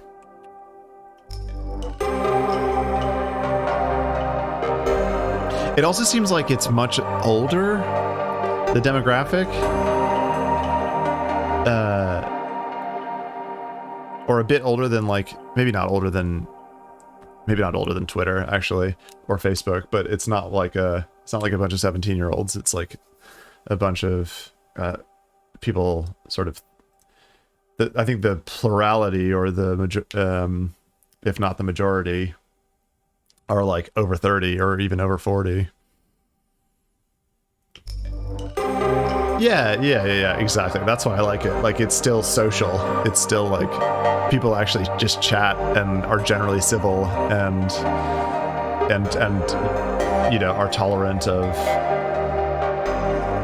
people being themselves, but are also very intolerant of intolerance, which I also appreciate. Like, none of this like free speech crap. But they're just like, nah, if you're gonna be a fascist, you are banned. Goodbye. Oh, interesting. That's really interesting. Mastodon's your first like proper social media platform. That's cool. You picked you made a good call there, I think.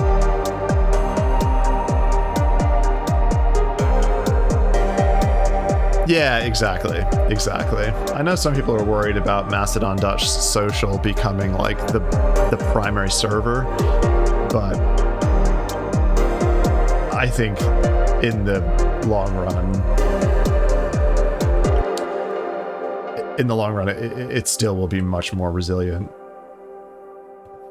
Yeah, 100%. It's the human. I mean, support your mods, support your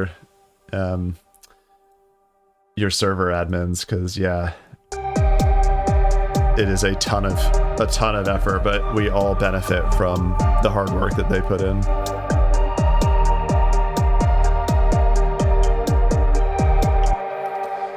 Okay, let's maybe grab, oh no, I don't want to copy all that. Let's just grab this glitch percussion. Oh, you're also on Rave Nation. Nice. Wait, have you got a different name on Rave Nation, or am I following you on there already? Let's go for the second iteration on here. Same name. Okay, that's probably why it looked familiar. I think I'm following you. If not, I will rectify that.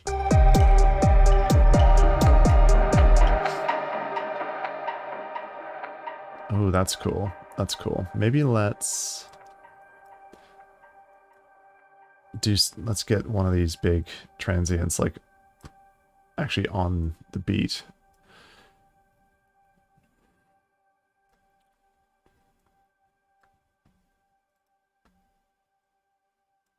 Like such. Actually, let's warp all this stuff in time, and then maybe just pull it back to like there.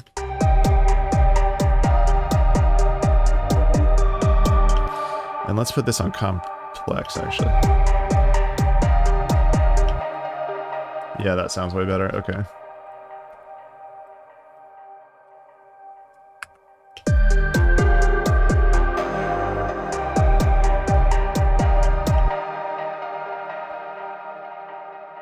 Maybe just on this kick here.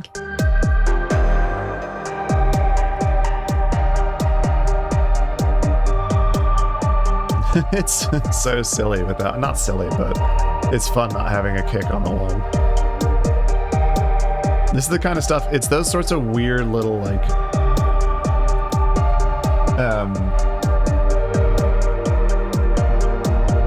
production choices that I end up making in Note that I never do, that I would never actually do in not never, but I typically would not like occur to me to do certain things like that, like not having a kick on the one if I was writing in Ableton. But you get fun little anomalies like that when you're writing in, yeah, or at least I do when I'm writing in Note. Yo, anxiety machine. Feedback? Yeah, I'm always happy to do feedback.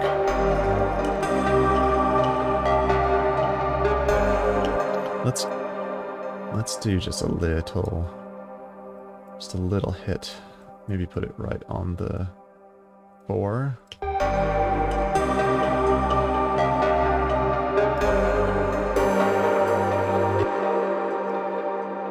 Yeah, totally. I think links are allowed.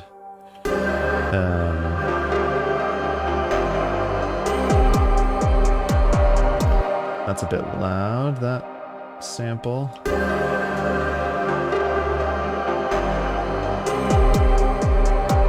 Still a bit too loud. Okay, cool. Yeah, cool. Let's take a little break. Let's check out this track. Probably gonna be, I'm just gonna turn the volume down a little bit because it's probably gonna be a bit jarring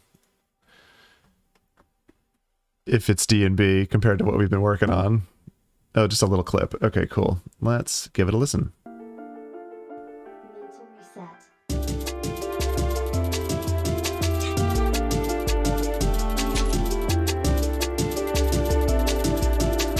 Yeah, that's great art. I dig that.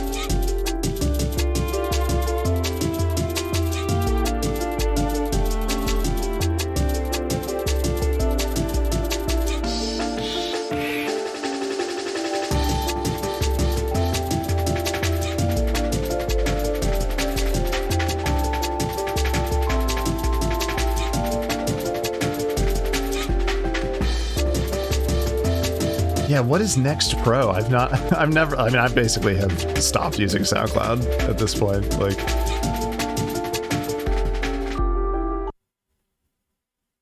that's super chill. I really dig. That's very good. I mean, the only thing I would say, it sounds really good. The mixing is generally on point, to be honest. The only thing I would say is the kick.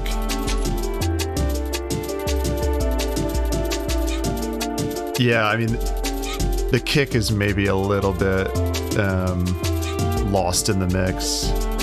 Maybe just...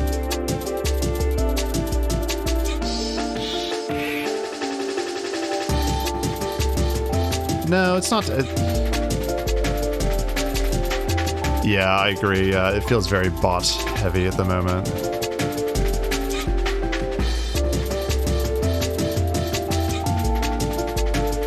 Yeah, I think you're right, Heaven Hound. The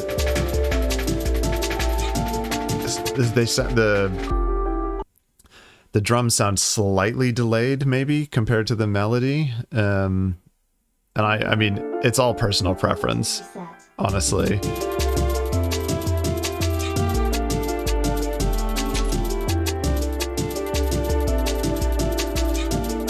I would just maybe, yeah, I would maybe give the kick a little bit clearer of a transient. At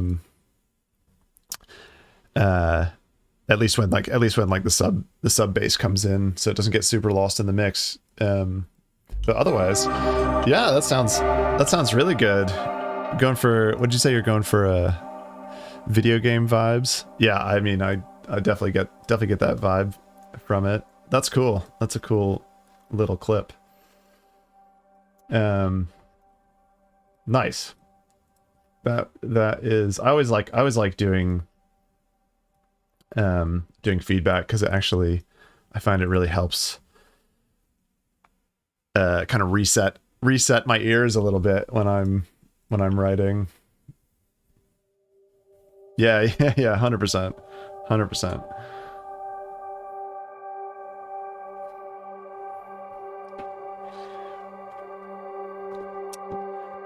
That's your next side project? Nice.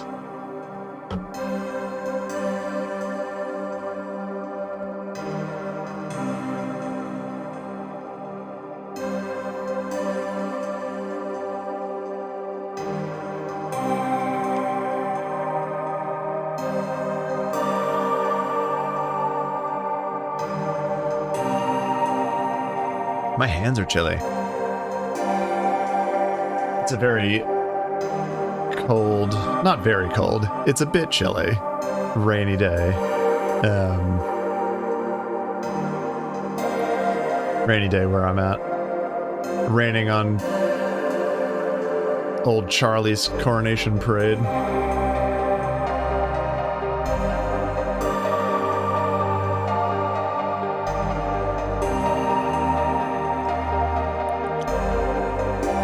Filter out the high frequencies a bit. Yeah, the one thing, where is it? Vinyl is really good for that. If we just put it on this channel here, this is a free plugin too. I think this is what? Yeah, Isotope. Cool Isotope. But if you just turn up the wear.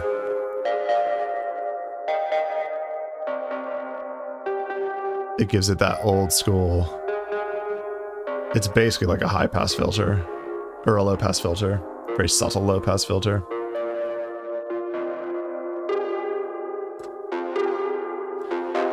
That could actually be kind of cool, a little bit of that on this channel. But yeah, vinyl's, I like vinyl for doing that kind of stuff.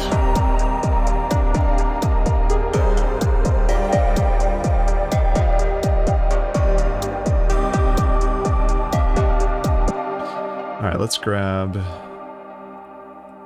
that little glitch again and maybe put it here.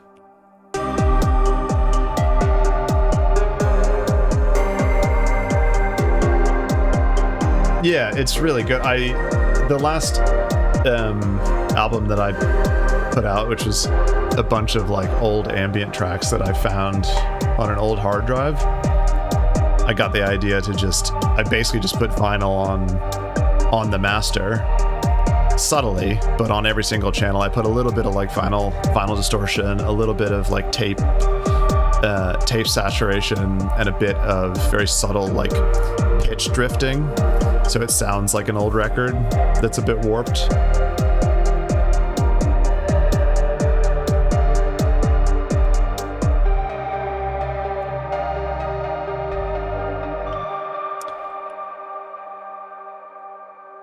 I'm getting sort of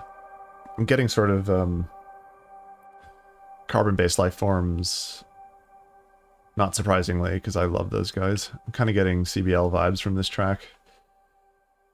Kind of reminds me of photosynthesis a little bit. Maybe not photosynthesis, but it reminds me of some of their stuff. So I think, which is leading me to think that we want another drum section. Maybe actually go super ambient in this section here. Maybe actually, what is it? Control-Shift-I? Nope. Oh no. What is it? I'm trying to learn these stupid hotkeys because this is that's insert scene.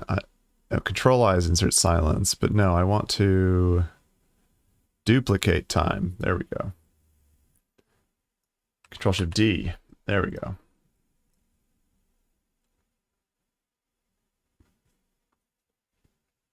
Oh, you listened to the ambient album I put out?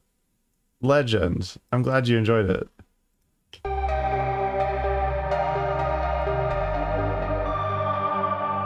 Oh, no way. You bought it on Bandcamp? What a lad. Thank you.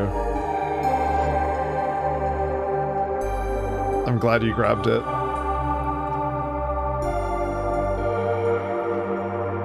Yeah, that's yeah, those were all very old tracks, like 15 something years old probably. The the most recent ones. I was just going through some old hard drives and backing stuff up onto Dropbox, and I came across a bunch of old WAV files, and I was like, oh man, some of these are half decent. I should do something with these.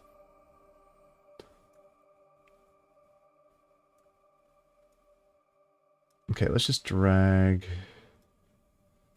all that out, because I think that was sounding good.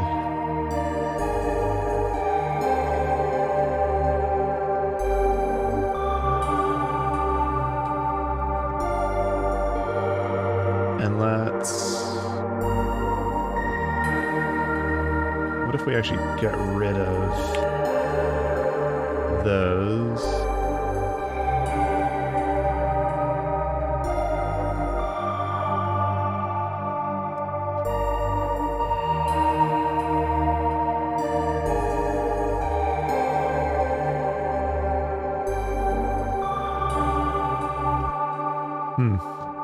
Okay.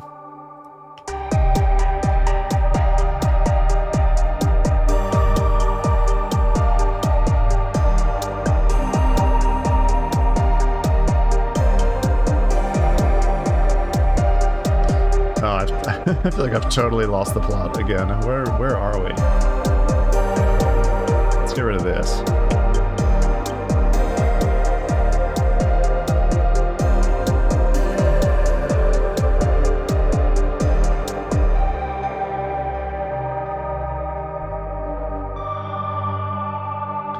And let's slow the bass way down here.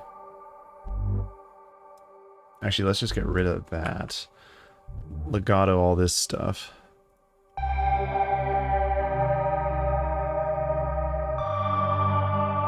There we go. Not bad, not a bad starter. Oh wait,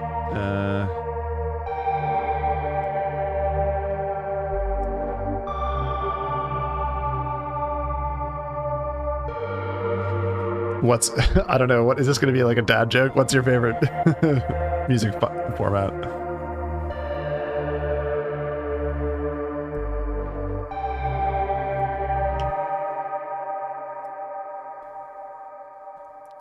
Actually, let's just reconsolidate this. And there we go. Get rid of that. Pull you out. Okay.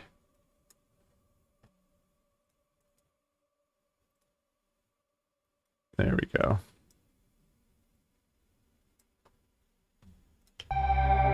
I'm very excited to hear the answer to this.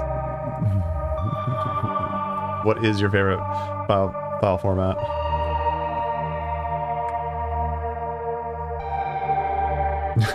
Serious question. Okay. You want me to actually guess? I'm gonna guess Wave, because Wave is superior to everything. Well, that's not entirely true. I'm gonna go with Wave. But FLAC is also good.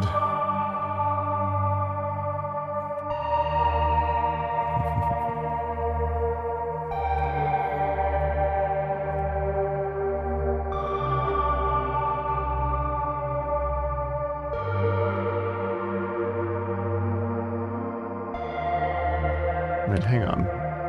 What's going on here?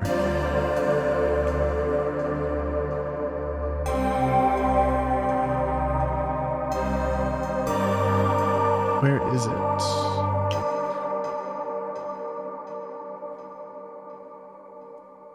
I think...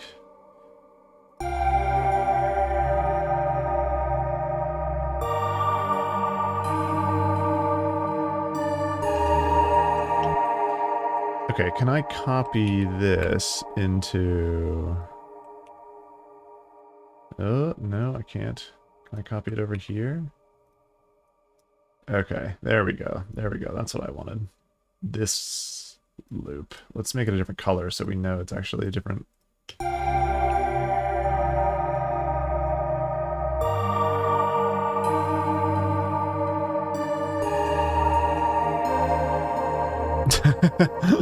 That's it. Yes, you were subtly suggesting to me to say wave. No, I actually prefer, if I could, I would just like only listen to wave files. But yeah, it is just a ton of unnecessary data in most instances, because OGG, really? Interesting. Why? Is there any particular reason that OGG's your favorite? I mean, I think FLAC is...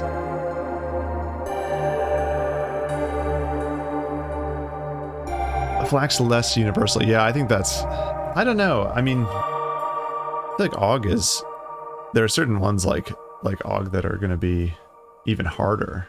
But I mean, to be honest, when I was still downloading loads of music back in the day, or even today when I download, if I'm like buying new tunes off a Beatport or something, because I want to mix with them, I will pretty much always just go for like a 320 MP3, because I have yet to find anyone that can tell the difference. I know some people say that they can hear the difference, but I think generally speaking, it's very difficult for most people, for most anyone, to tell the difference between a 320 and FLAC or wave. There's only been like... Yeah, exactly. I mean, if you have like all the top of the line hi-fi gear, maybe you can hear a difference. But Ben Jordan actually has a really good video on vinyl versus digital versus, you know, the whole like format war thing. It's actually not really about that, but one of his videos about records, about vinyl, in which he has a good section that he talks about all the different, you know, the real deal between like analog and digital and all that stuff. And I think he, like, I appreciated in that video that he was like, listen, digital is better on pretty much every level. Like, if you want to listen to stuff on vinyl, that's fine. But there's no argument that it's actually better sound quality. That argument went out the window years ago. Or it should have gone out the window years ago. Yeah, exactly. That's why I love records, because you can hold them in your hands and they come with cool liner notes and cover art and stuff. But I'm never gonna be like I'm never gonna like argue that they sound better than a WAV file, because they definitely don't. I mean, you might prefer the way that they sound. You might prefer how they sound different, which is totally fair, but it's not like it's not higher fidelity. There's no argument there.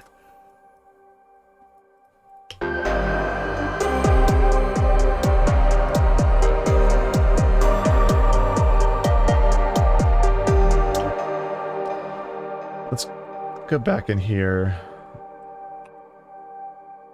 Maybe grab some other samples.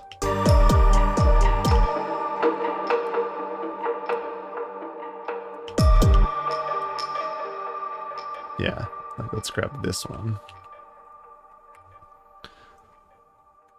and put it here.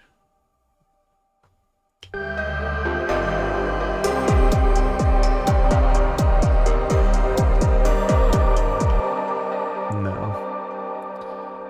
Turn it down a little bit. Put right on the one there. Okay.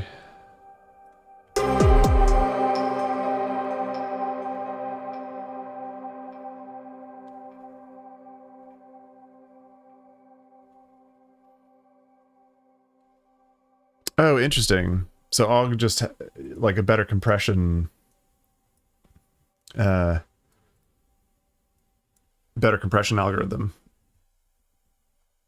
for OGG files. Interesting. I've never really done any proper like A/B testing between like highly compressed audio formats. I pretty much just defaulted to... I was very happy to get stuff in, like, as a V0 MP3. And then I was just like, I don't care. The difference that you save between a V0 and a 320 is, like, negligible. It's not really worth it. So then, would always just go immediately opt for 320s. But just now that hard drive space is much cheaper than it used to be, I'm very happy to have stuff in FLAC and WAVE the majority of the time.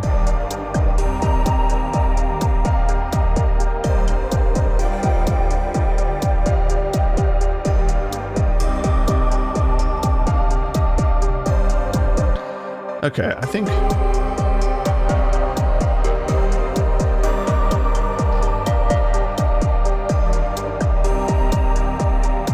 Let's keep that there. Let's just bring in something else. Let's actually write a new synth channel. What should we use?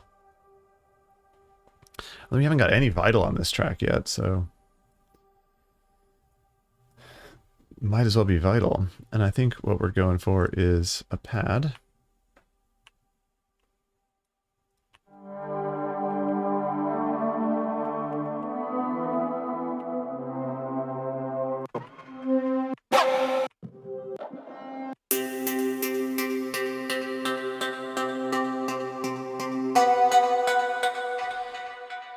That's cool. I like that it's got a little bit of rhythm to it.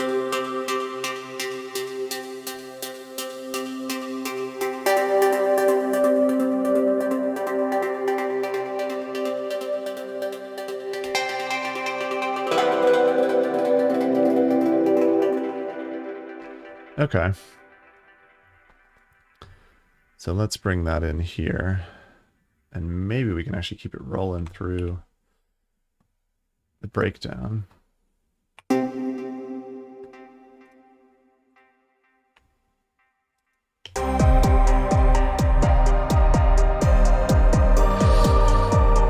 Let's put it in the scale so we make our lives a little bit simpler.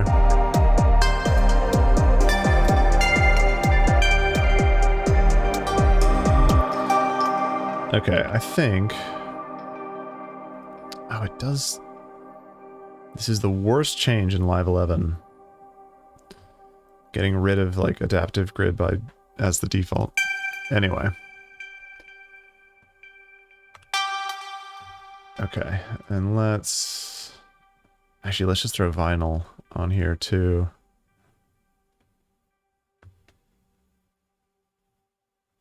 Oh, that's a very good point. Yeah. I can see for video games, for anything like that, yeah, you definitely want to you definitely want it to be you don't want to use all your space on just the audio. Yeah, you need a bit more efficiency. That makes total sense.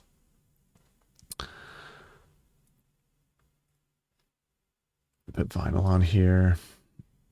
Turn the dust off and just turn the wear up.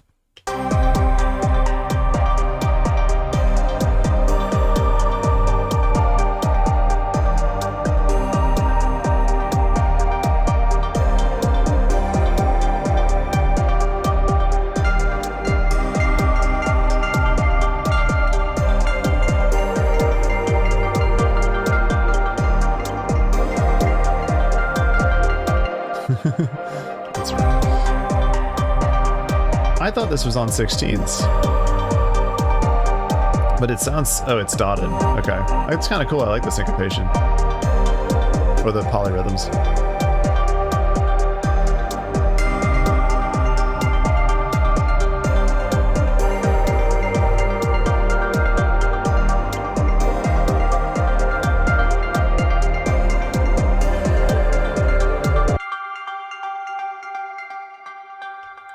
Is this clipping?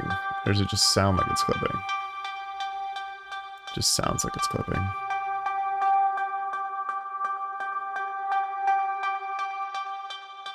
Let's just put a glue compressor on it anyway, for good measure. Yeah. Yeah, 100%.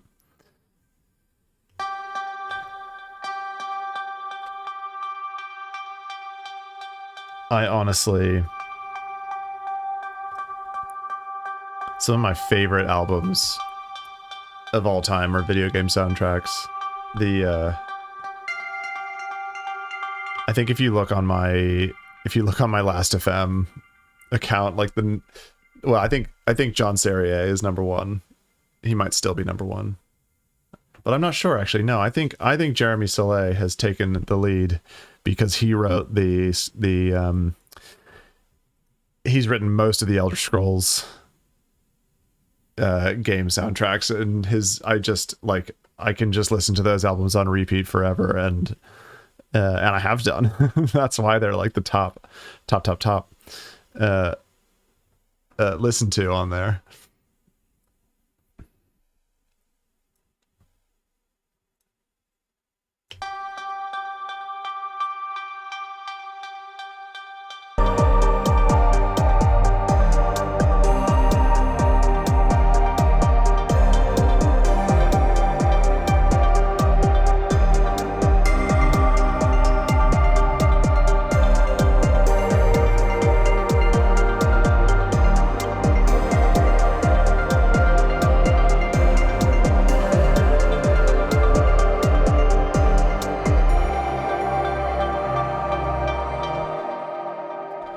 Okay, and then I think we need a little bit...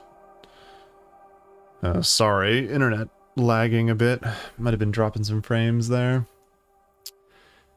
Anyway, what was I going to say? I need a little bit more of like a signal that we're going into this breakdown. Let's see, how do we want to signal this?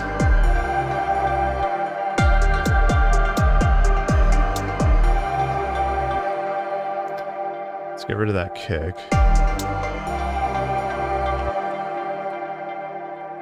Let's send this to a reverb. Have we got... Ooh, we don't have any... Interesting. Oh, they put a limiter on it automatically.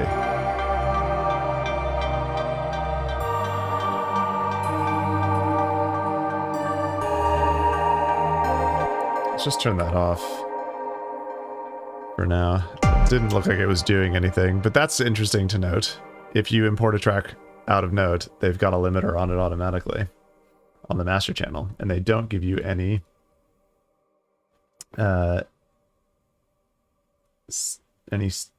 send tracks. So let's put a reverb on here.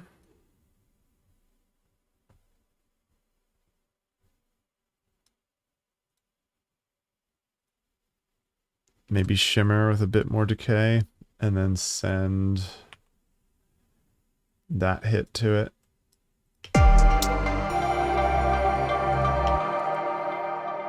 Maybe go with a totally different sample. Hang on, let's just consolidate. Let's consolidate that so we can see what we're doing.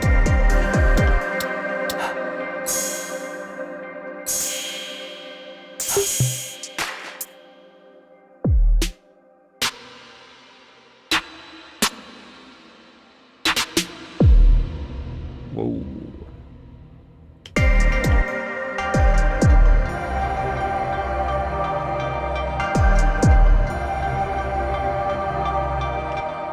I don't know. It's probably a little bit ridiculous, but let's roll with that for the moment and cut you off there and turn up the decay a bit more.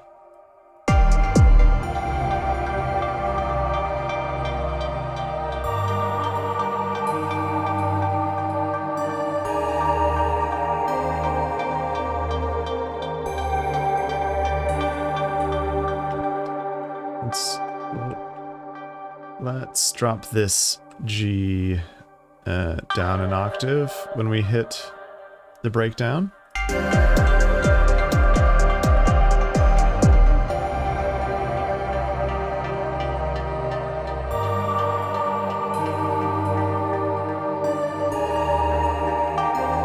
No, I think it was better actually where it was. Oh my goodness. There we go.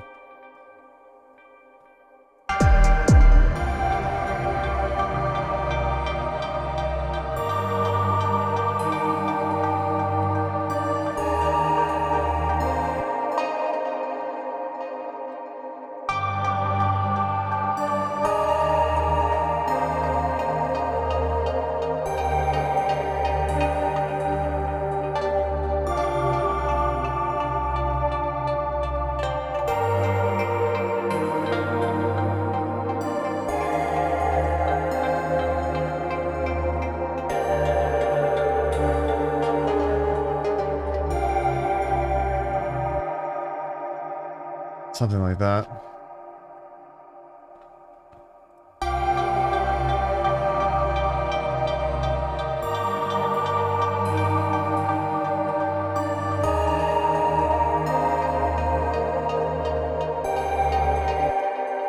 Okay, and maybe we want to have this going still.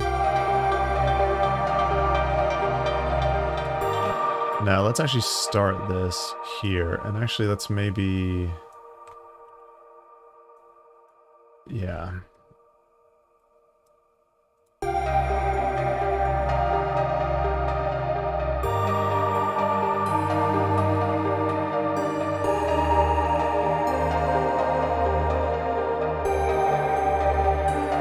Let's get rid of some more stuff in this second half. Probably get rid of the bass as well.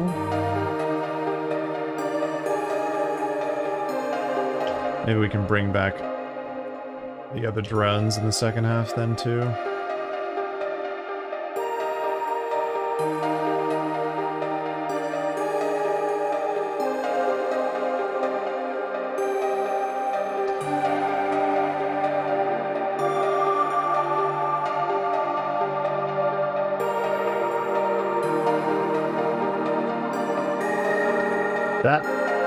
This pad is doing a lot of work.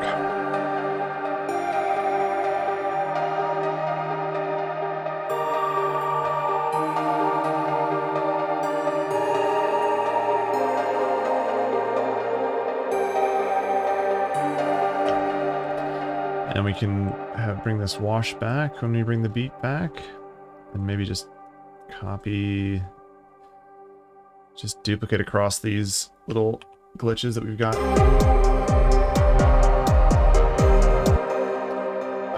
All right. I think we're probably going to call it a day shortly, but let's give this one more listen through from the top.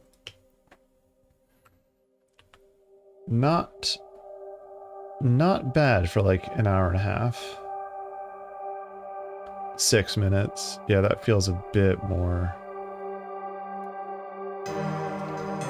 feels a bit more like it for this type of track.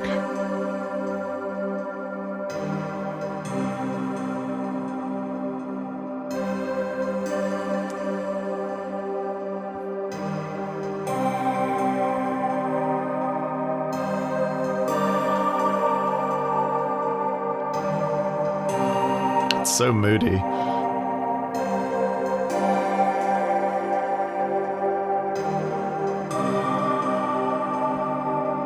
It's fun. It's fun writing in keys that you never normally write in. Don't think I've ever written anything in Phrygian before.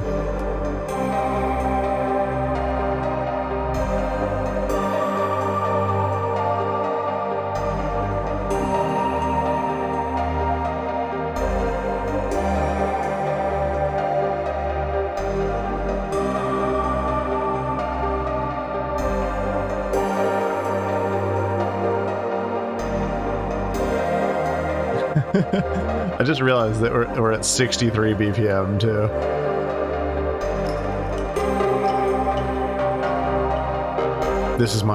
That was my brilliant hack to to get a little bit more space, a little bit more room out of the clips in Ableton Note, because it only lets you have 8-bar loops maximum on notes. I was like, fine, I'll just write in halftime, and then it's basically like having 16 bar loops.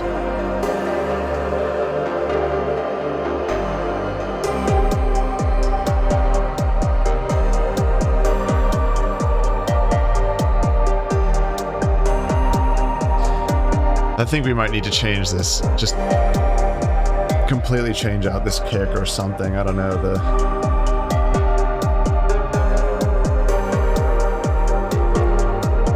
It still feels like it's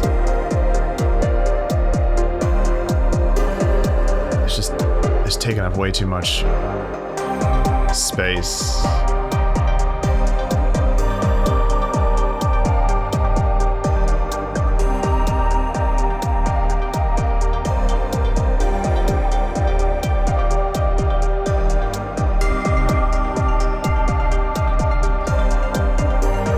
That's better, actually.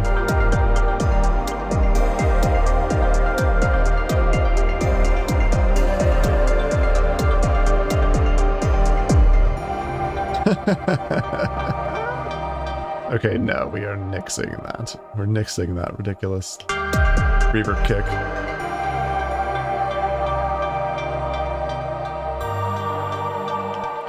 And then actually, let's consolidate this clip and let's double the length of these. Just slow down this, because this is sort of like the main melodic structure of the track.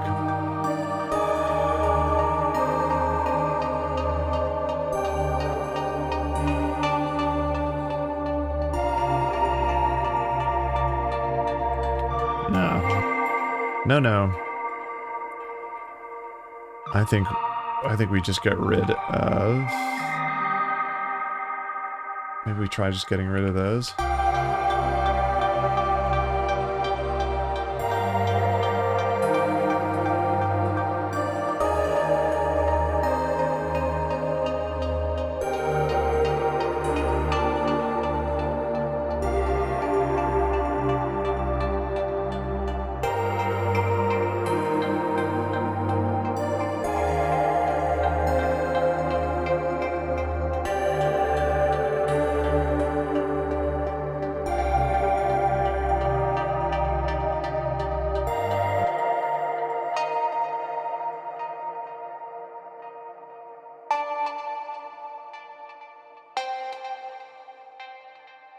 Just line these up maybe so they're not, it doesn't feel so loosey-goosey.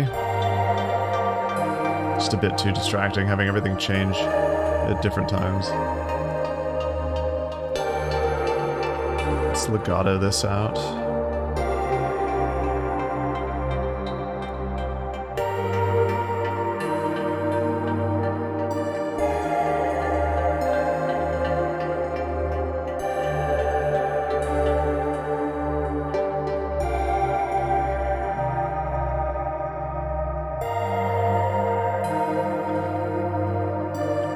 Actually, maybe we can have that. Maybe we can have this ambient section be half as long.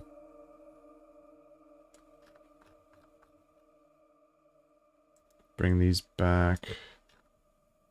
And then cut this whole section out.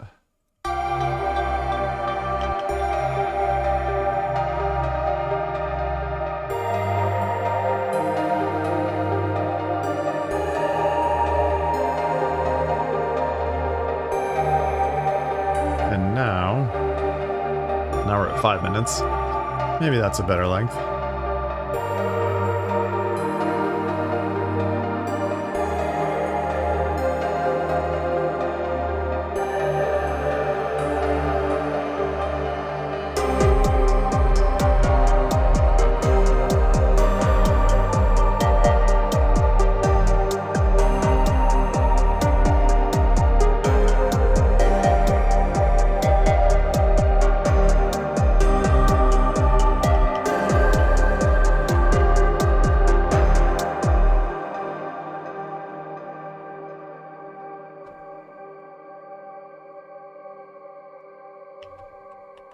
Cool. All right. I'm happy with that. I think we'll leave it there for this week. Thanks for stopping by, everyone. Very good chatting as always. And hope you have a great rest of the weekend. And we will catch you in the next one.